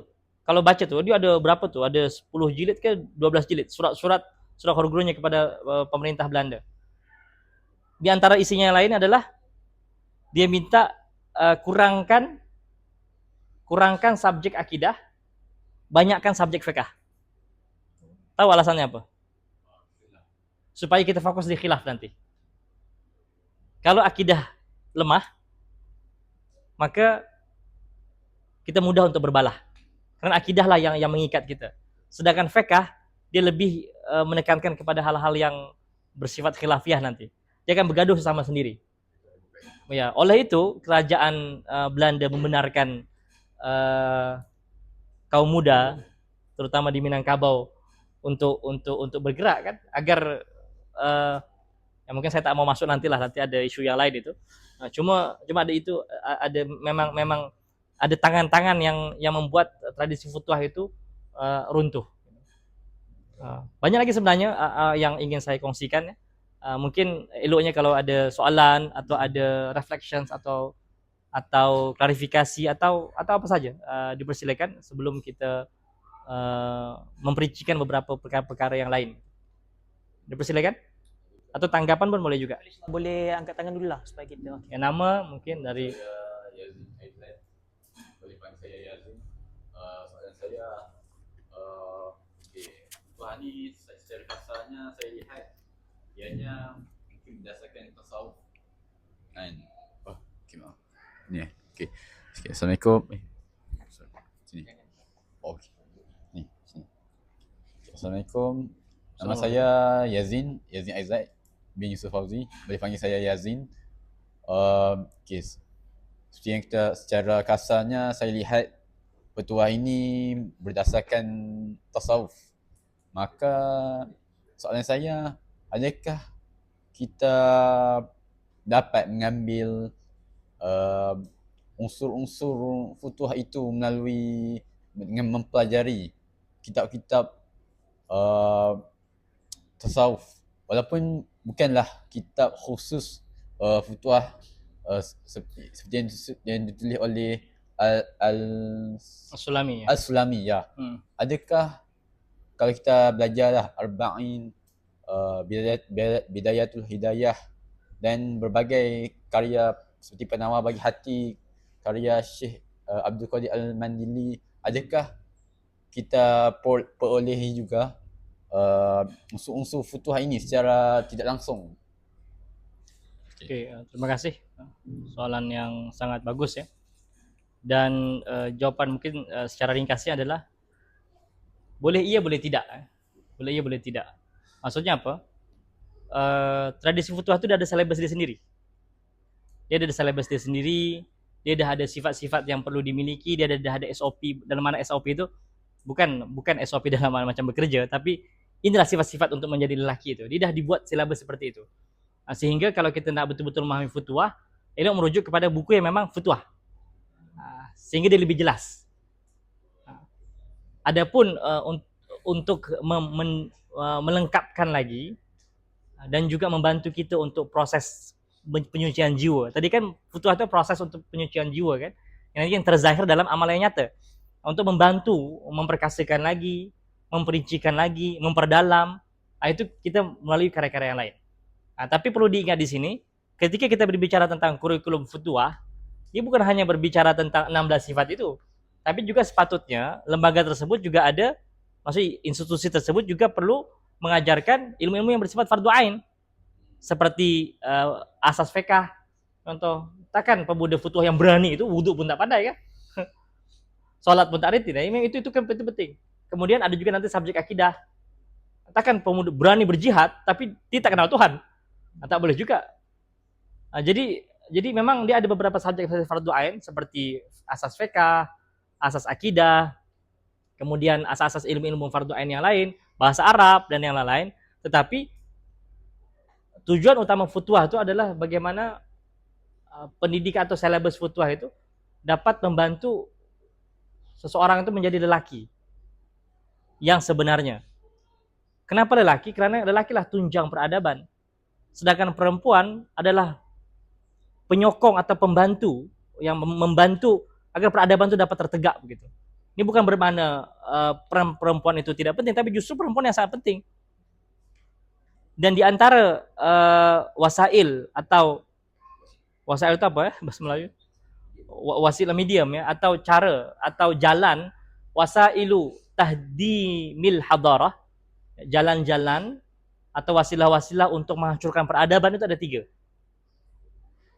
Yang pertama, tahdimul usrah. Yang kedua, yang pertama tahdimul usrah, ya. Apa tahdim itu? Menghancurkan atau meruntuhkan institusi keluarga. Yang kedua, tahdimut ta'lim, menghancurkan institusi pendidikan. Yang ketiga, isqatul qudwah, menghilangkan qudwah, teladan. Oke? Jadi 3 perkara inilah yang menjadi peradaban itu akan hancur. Nah, tradisi futuah untuk menahan atau untuk mempertahankan 3 perkara ini. Oke. Tadi yang pertama tadi, contohnya, wasilah atau jalan-jalan yang menyebabkan runtuhnya peradaban ada 3. Yang pertama adalah tahdimul usrah, menghancurkan institusi keluarga. Yang kedua, tahdim at-ta'lim, menghancurkan pendidikan atau institusi pendidikan. Yang ketiga, isqatul qudwah, untuk meruntuhkan teladan, ya, tauladan. Nah, yang pertama, tahdimul usrah, menghancurkan institusi keluarga.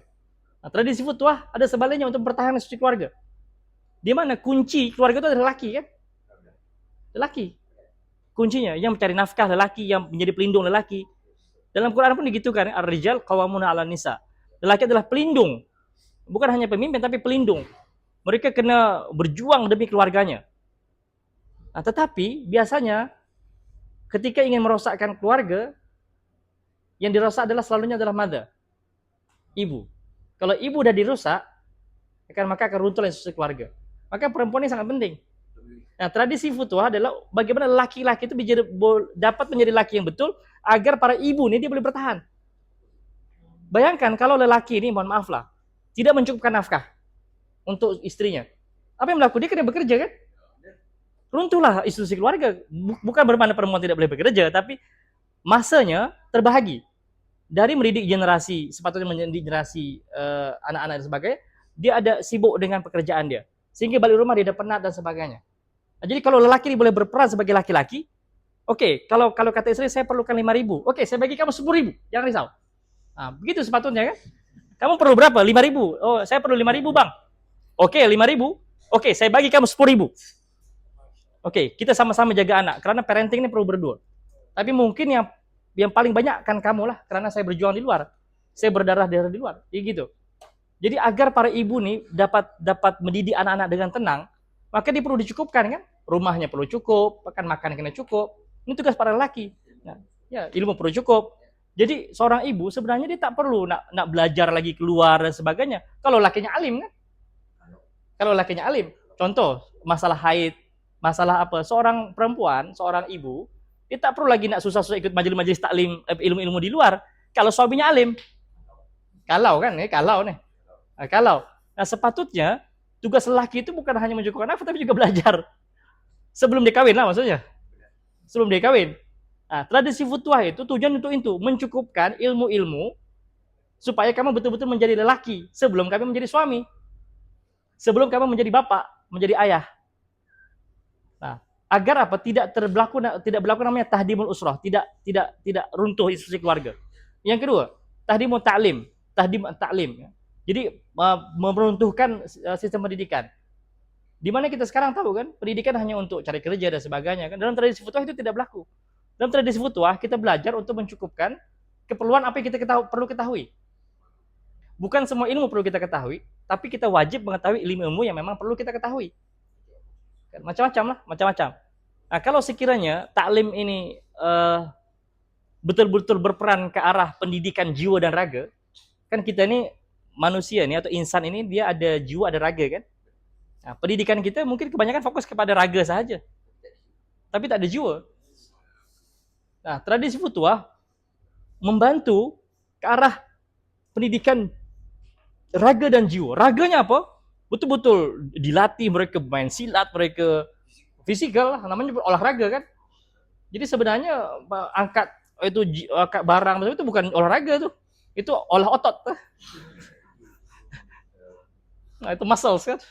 Bagus lah, bukan salah, bagus lah. Tapi jangan sampai subuh tak dapat bangun, kan? Nah, ya. Jadi angkat 20 kg boleh, angkat badan untuk salat subuh tak boleh. Nah, itu bukan futuah kan? Itu bukan lelaki. Nah, jadi tahdimut ta'lim itu serangannya, tapi futuah untuk menjaga untuk tidak runtuhnya sistem pendidikan itu. Kemudian isqatul qudwah. Nanti di belakang ni ada nih, di belakang bagian belakang tu Imam Daud Walid menjelaskan secara sangat cantik. Kata beliau, memang dalam tradisi futuah itu memang terkadang untuk konten pendidikannya tidak banyak.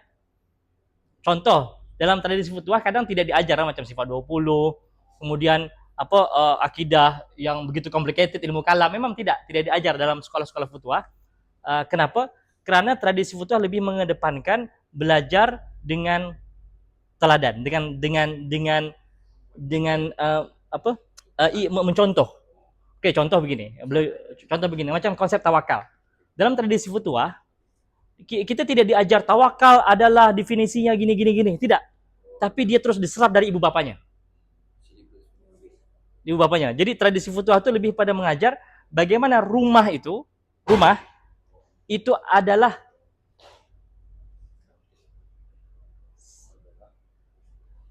sekolah yang pertama, gitu. Di dalam futuah itu, tradisi futuah adalah bagaimana menjadikan rumah itu sebagai sekolah yang pertama dan yang utama. Jadi sekolah yang ada itu hanya secondary. Jadi sekolah yang sebenarnya adalah ibu bapanya. Nah, di mana tradisi futuah ini bertujuan untuk bagaimana mendidik seorang lelaki itu jadi lelaki, karena nanti later on, setelah dia selesai tadbir an-nafs, dia nanti akan masuk kepada tahap yang kedua yang namanya tadbir al-manzil, pengurusan rumah tangga. Sekarang ketika dia mengurus rumah tangga, bukan hanya dia kena mengurus dirinya, tapi kena mengurus istrinya, kena mengurus anaknya, dan yang lain-lain. Nah, maka dengan begitu, kalau sekiranya yang ibunya baik, solehah, kan, qanitah, kan, kemudian zahidah, gitu, zuhud, ya. Yang suami pun begitu juga, jadi ayah yang zahid, yang soleh, yang qanit, dan yang lain-lain, sehingga anak itu dia akan menyerap. Jadi kadang anak ini tak perlu lagi diajar ilmu tawakal, kan, sebab dia melihat bapaknya tuh rugi. Contoh berniagaan dia rugi, kan, tapi bapaknya tak mengamuk, tak baling-baling cawan apa semua, kan, kena rugi, tapi ya, lepas tu anak dia cerita, anak dia tengok, dan bapak dia cerita, alhamdulillah lah, perniagaan hari ini rugilah, dalam hari ini ada kerugian dalam 2.000 ringgit apa semua, tapi kita serahkan pada Allah, mana yang salah kita perbaiki, mana yang terlepas ya terlepaslah. Tengok anak tuh dia belajar tawakal secara direct. That's futuah. Futuah dia lebih kepada fokus macam dia learning by observing, bukan by telling. Nah, itulah kata Imam Daud Walid, memang kalau kita tengok silabus futuah itu memang tidak banyak akidah, mengenal Tuhan, gini. Dia dengan definisi tidak. Tapi dia lebih kepada qudwah. Lebih kepada meniru. Sama ada meniru bapaknya atau meniru gurunya. Kemudian tentang karam, karam itu maknanya sifat kepemurahan.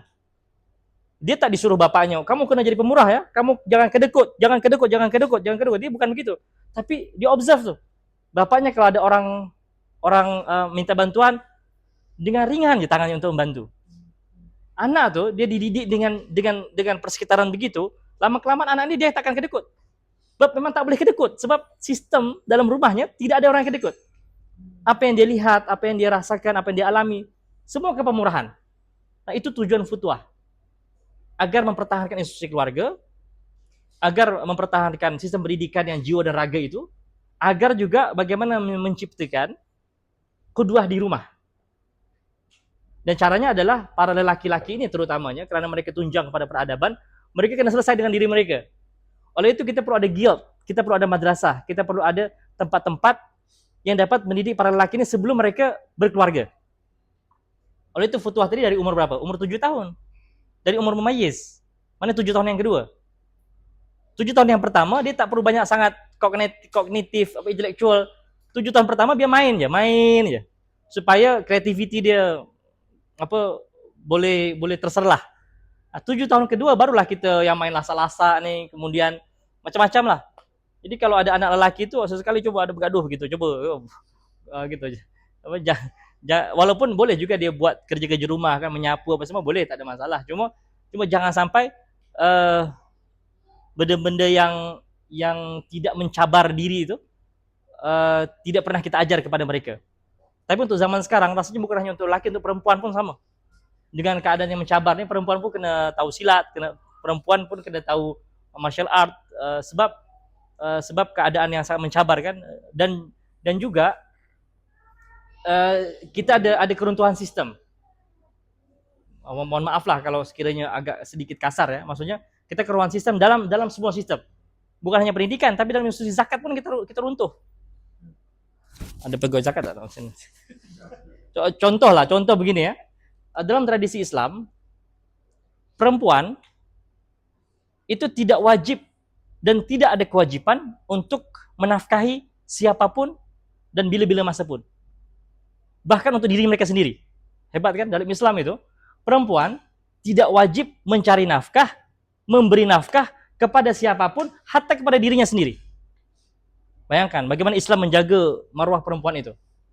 Jadi tugasnya siapa? Tugas lelaki. Siapakah lelaki itu? Lelaki itu yang pertama bapaknya. Ya kan? Bapaknya. Bapaknya ada kewajiban menafkahi perempuan itu sampai perempuan itu kawin, bukan balik, kawin. Lelaki sampai balik. Kalau lelaki sudah balik tapi masih ditaji oleh orang tuanya, itu namanya sedekah lah, bukan lagi nafkah tuh. Kalau perempuan sampai dia kawin. Jadi contoh ada perempuan yang bekerja, tapi dia belum kawin. Kemudian dia bagi duit kepada bapaknya. Atau bapaknya minta. Itu sebenarnya tak boleh, terbalik. Bapaknya yang wajib menafkahi dia walaupun dia bekerja. Itu dalam fikih ya, kita bincang dalam fikih. Nah, kenapa saya bawa bincang ini? Karena begini. Semua tugas nafkah itu semua laki-laki. Bukan bermakna perempuan tak boleh bekerja, itu isu yang lain. Tapi kita bincang kewajiban memberi nafkah kepada lelaki. Oke. Ada bapak, ada anak perempuan. Maka bapak wajib menafkahi anak perempuan sampai dia kawin. Ketika anak perempuan ini kawin, maka nafkah berpindah kepada suami. Sebelum ke suami gini dulu lah. Bapak wajib menafkahi anaknya. Bapaknya meninggal, nafkah kepada siapa? Kepada keluarga lelaki, sama ada abang dia atau adik lelaki dia. Itu kewajibannya. Kalau sekiranya abang tak ada, atau keluarga lelaki tak ada, nafkah perempuan jatuh kepada Baitul Mal. Jadi boleh minta ke Baitul Mal. Dengan alasan apa? Saya perempuan, saya tidak bekerja. Dalam konstitusi dulu, kenapa tadi sistem kita tidak runtuh? Karena dijaga dalam sistem ekonominya, sistem pendidikannya, sistem futuhnya ada yang jaga itu. Sistem kesehatannya. Jadi sekarang kalau kita sakit, kita risau kan? Takut kalau tak ada insurans, kita risau. Zaman dulu orang sakit je lah. Sakit je. Bukan bermakna tak takut sakit, tapi memang ada sistem yang menjaga itu. Sistem kesehatan, sistem pendidikan, dan yang lain-lain. Macam juga sistem ekonomi. Contoh di perempuan dia tidak bekerja, atau contoh suami dia dah meninggal, dia tak boleh bekerja, maka selama dia hidup, itu boleh ditanggung oleh Baitul Mal, sepatutnya. Tapi sekarang tidak berlaku begitu kan? Boleh tak perempuan, dia ibu tunggal, ya kan? Datang ke lembaga zakat dengan alasan dia sebagai perempuan. Tak boleh, dia kena miskin dulu kan?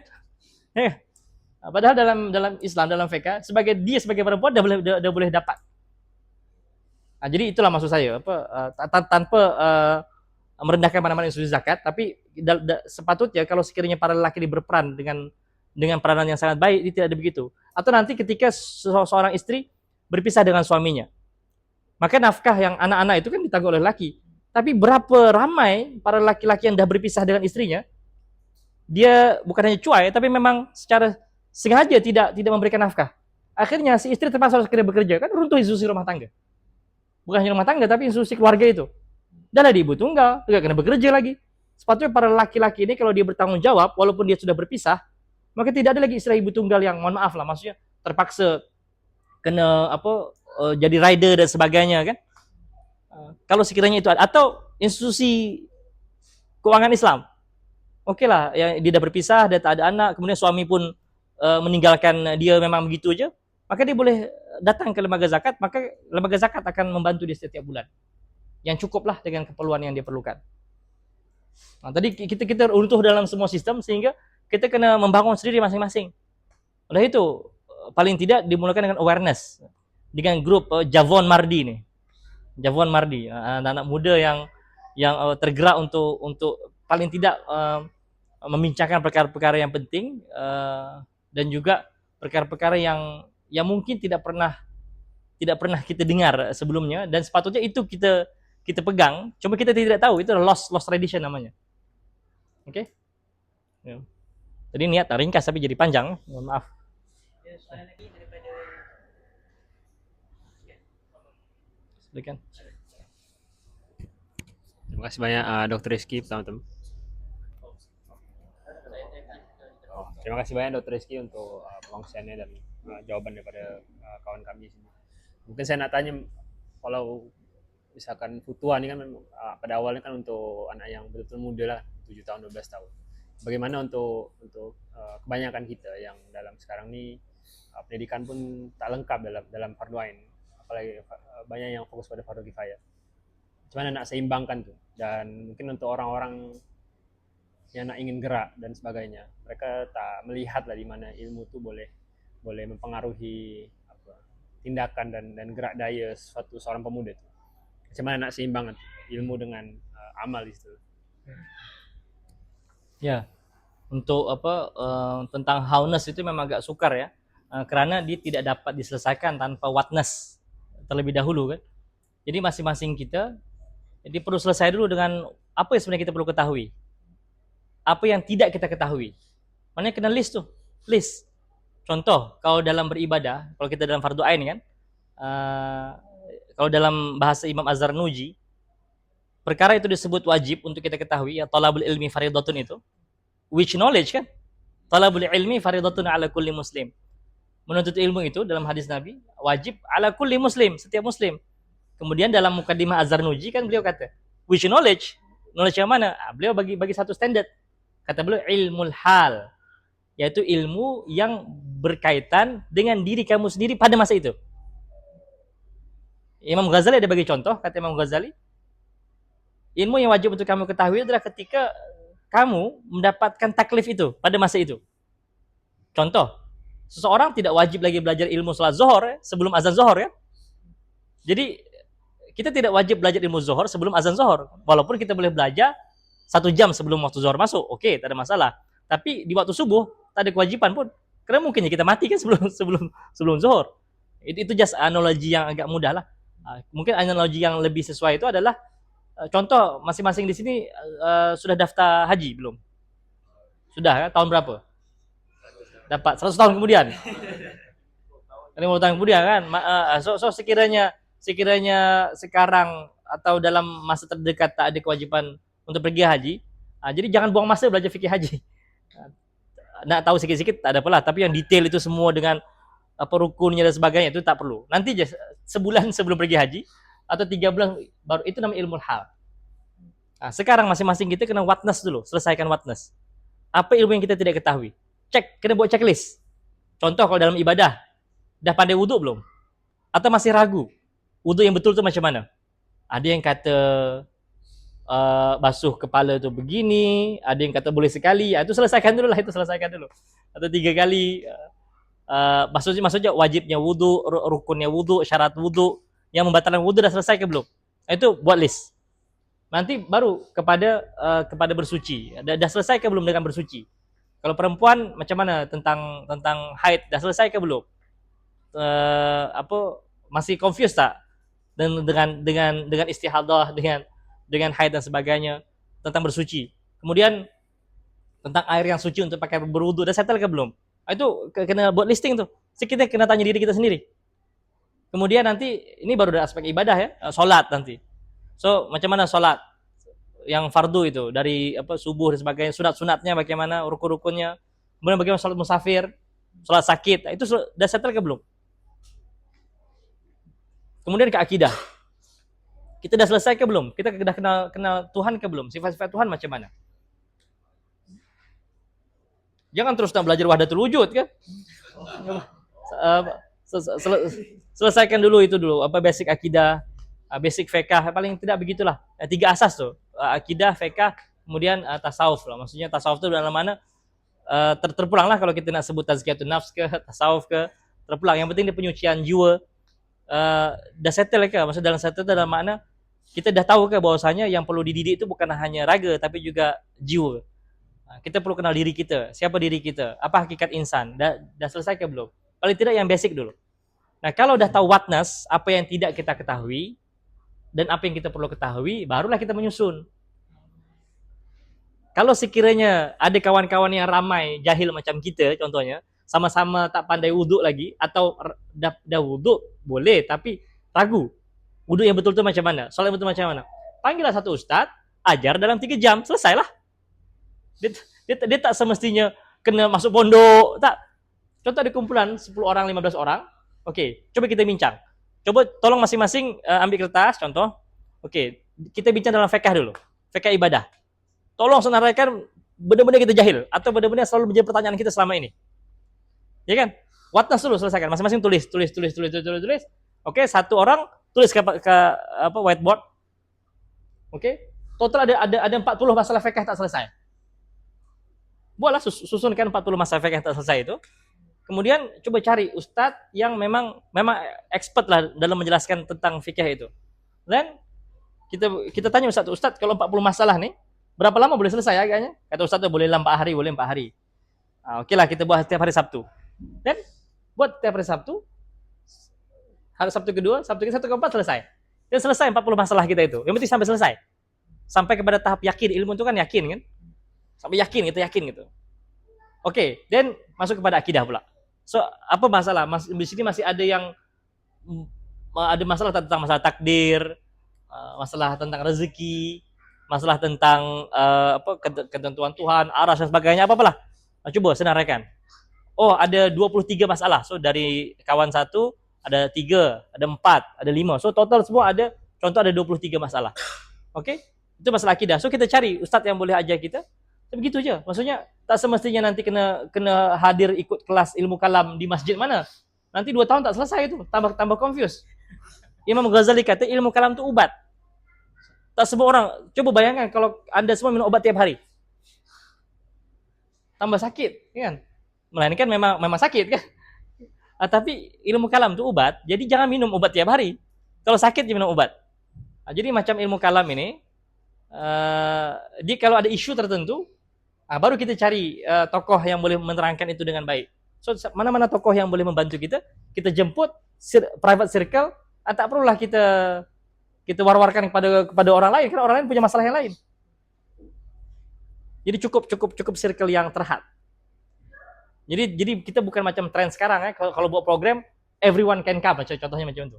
Kalau sekiranya program yang tadi macam itu, tapi kalau program macam bincang buku tak ada masalah lah, open kan.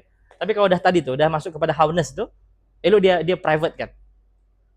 Jangan juga di-record, jangan juga, sebab nanti dia akan membuat satu fitnah nanti kalau keluar. Karena perbincangan itu lebih kepada masalah kawan-kawan kita. Nanti kalau ustaz tuh begitu ketat mazhab Syafi'inya, ya kan? Begini, nanti ada orang kamu itu tak sunnah tuh sebenarnya tuh. Jadi kita jadi ragu lagi ya. Jadi mazhab kita adalah mazhab guru kita. Bukan mazhab Syafi'i sangat, mazhab kita adalah mazhab guru kita.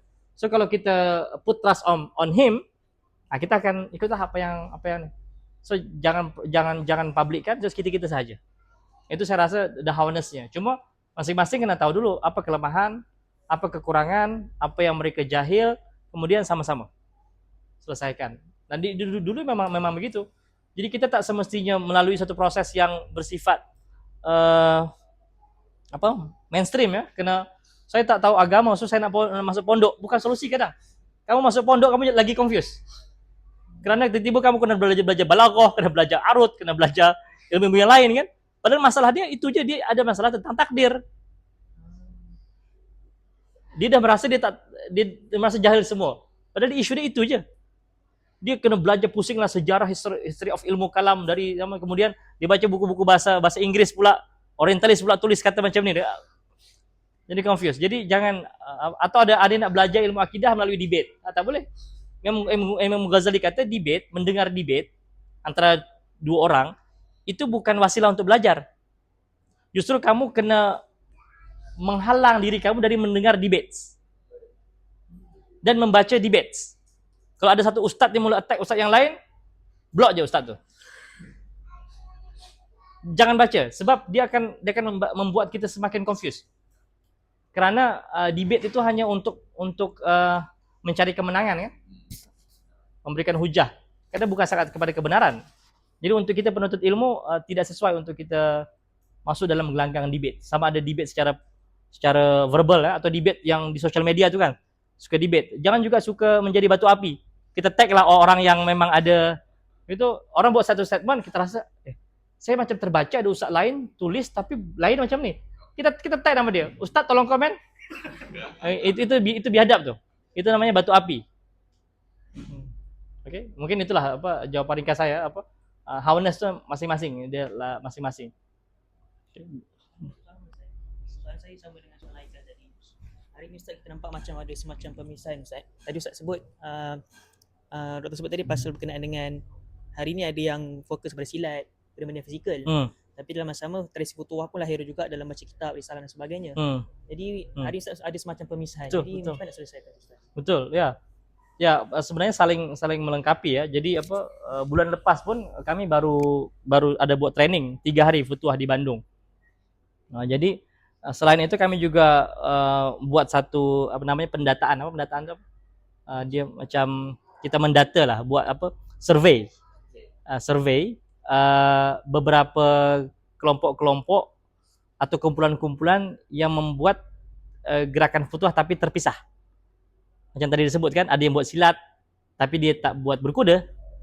Ada buat berkuda tapi dia tak buat berenang. Ada buat bersilat, kuda, berenang, memanah tapi tak ada membaca risalah Qausyairiyah, tak membaca risalah tasawuf, tak ada. Ada justru anti kepada tasawuf kan. Dia mengajar berkuda, memanah tapi tasawuf haram, bid'ah, masuk neraka semua baca tasawuf ni. Ada juga begitu. Tapi mereka kumpulan itu mereka mengajar memanah, bagus. Kemudian ada beberapa tempat tu kami cek itu dia ada buat menanam, macam-macam lah, bagus lah. Sebab di antara satu projek futuah pun kedaulatan makanan juga. Mereka mengusahakan pertanian, peternakan dan sebagainya. Tapi mereka tidak ada silat. Jadi dia macam-macam lah. Cuma kita ada kaedah dalam usul fiqh kan, mala yudraku kulluh la yutraku kulluh. Perkara yang tidak boleh kita dapatkan semua, jangan kita tinggalkan semua. So at least yang ni dah bagus dah.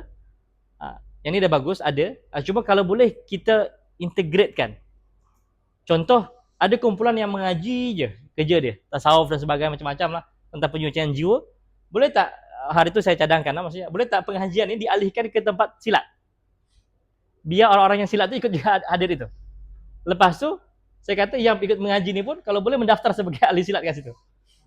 So jadi dia kena dikawankan tu antara dua kumpulan ini.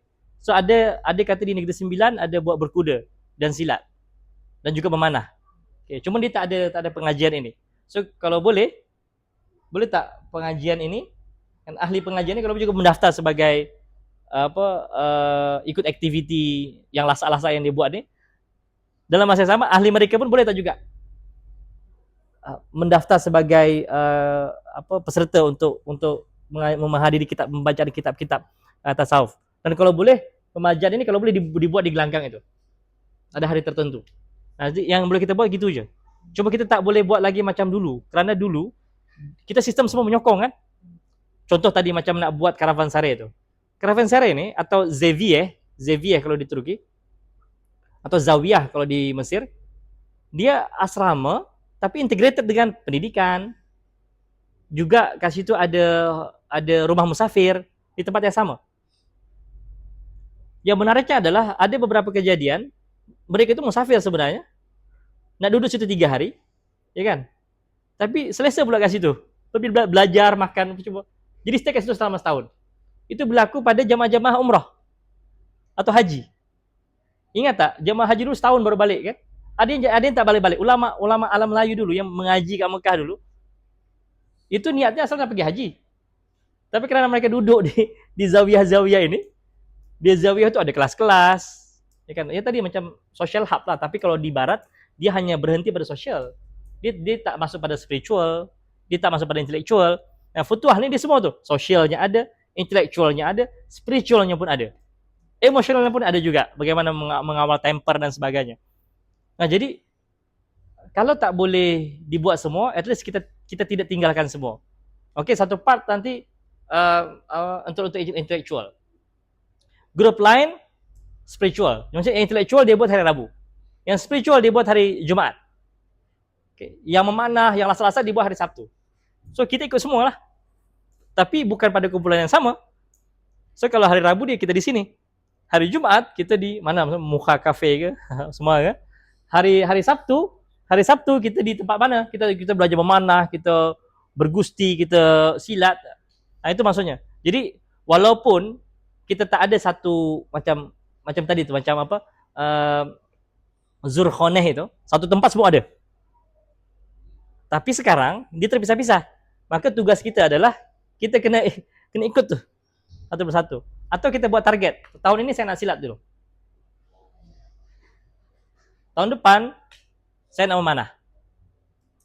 Tahun depan lagi saya nak fokus nak mengkhatamkan kitab Risalah Kusyairiyah. Tahun depan jadi gitu. Jadi jangan sampai kita tak buat langsung. At least kita sentiasa menjadi pribadi yang lebih baik dari satu hari ke hari yang berikutnya begitu. Mungkin begitulah. Jadi tak salah juga apa yang mereka buat, mungkin itu yang mereka mampu. Kalau zaman dulu mereka ada dana yang cukup besar. Dalam makna saya tak sebut mereka kaya, maksudnya kerana sokongan tadi tu. Contoh kasih dia ada 1 juta orang. 1 juta orang. So satu orang menyumbang RM1 je. Berapa dapat satu bulan? 1 juta. Cukup tak untuk run satu zawiyah? Cukup 1 juta tu. Ya kan? 1 juta cukup tu. Jadi kalau kita beli keropok lekau pun RM1 juta banyak sangat tu kan. Ya kan? Kalau buat kopi pun banyak tu. Jadi 1 juta cukup satu bulan. Cuma begitulah konsisten kan. Tapi harapannya memang kalau boleh kalau ada memang satu lembaga, satu institusi, dia dah ada tempat, dia dah ada satu platform yang sesuai, maka kita perkasakan itu, kita bantu. Yang kata Syekh Hamzah Yusuf kan dalam agenda to change our condition, kalau ada orang dah buat, kamu jangan buat lagi benda yang sama. Kamu just membantu dia atau fill the gap. Mana yang dia tak buat kamu buat.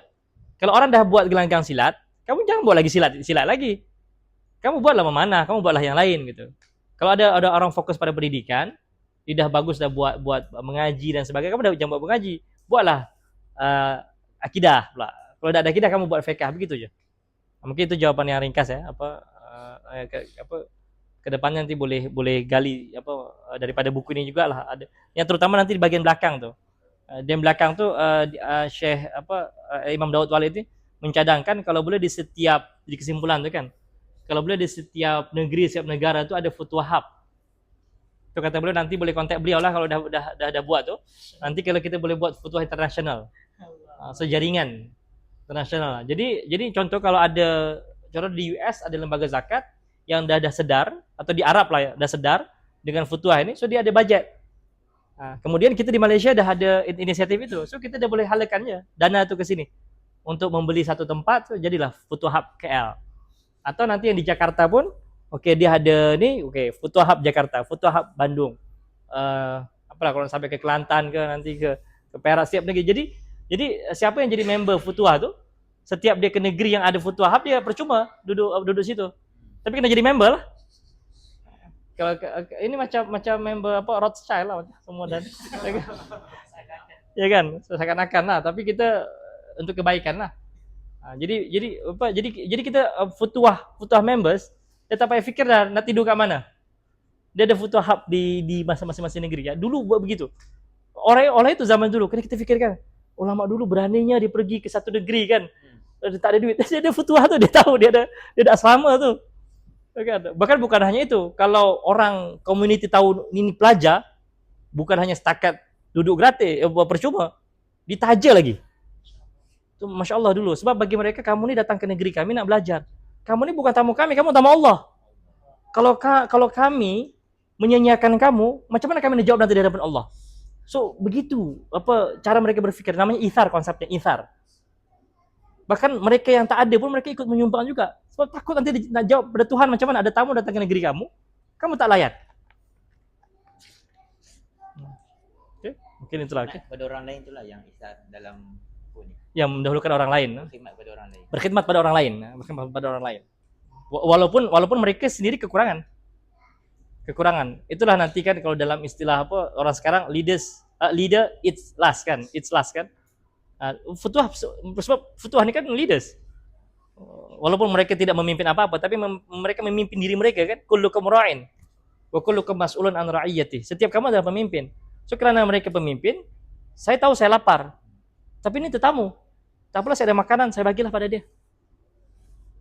Bukan bermakna saya ada, itu tadi poinnya. Dia bukan mereka kaya, tapi mereka ada sifat futuhah tu. Bagi mereka orang lain lebih penting bagi diri mereka. Okay. Jazakumullah khair jazak.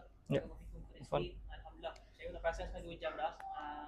Jadi insya-Allah berakhir apa yang Dr. Rizki sebutkan tadi, yang Dr. Rizki kongsikan tadi insya-Allah moga tibar kita amalkan. Dan mungkin boleh mula kecil-kecilan futuhah kan, kesedaran dan sebagainya.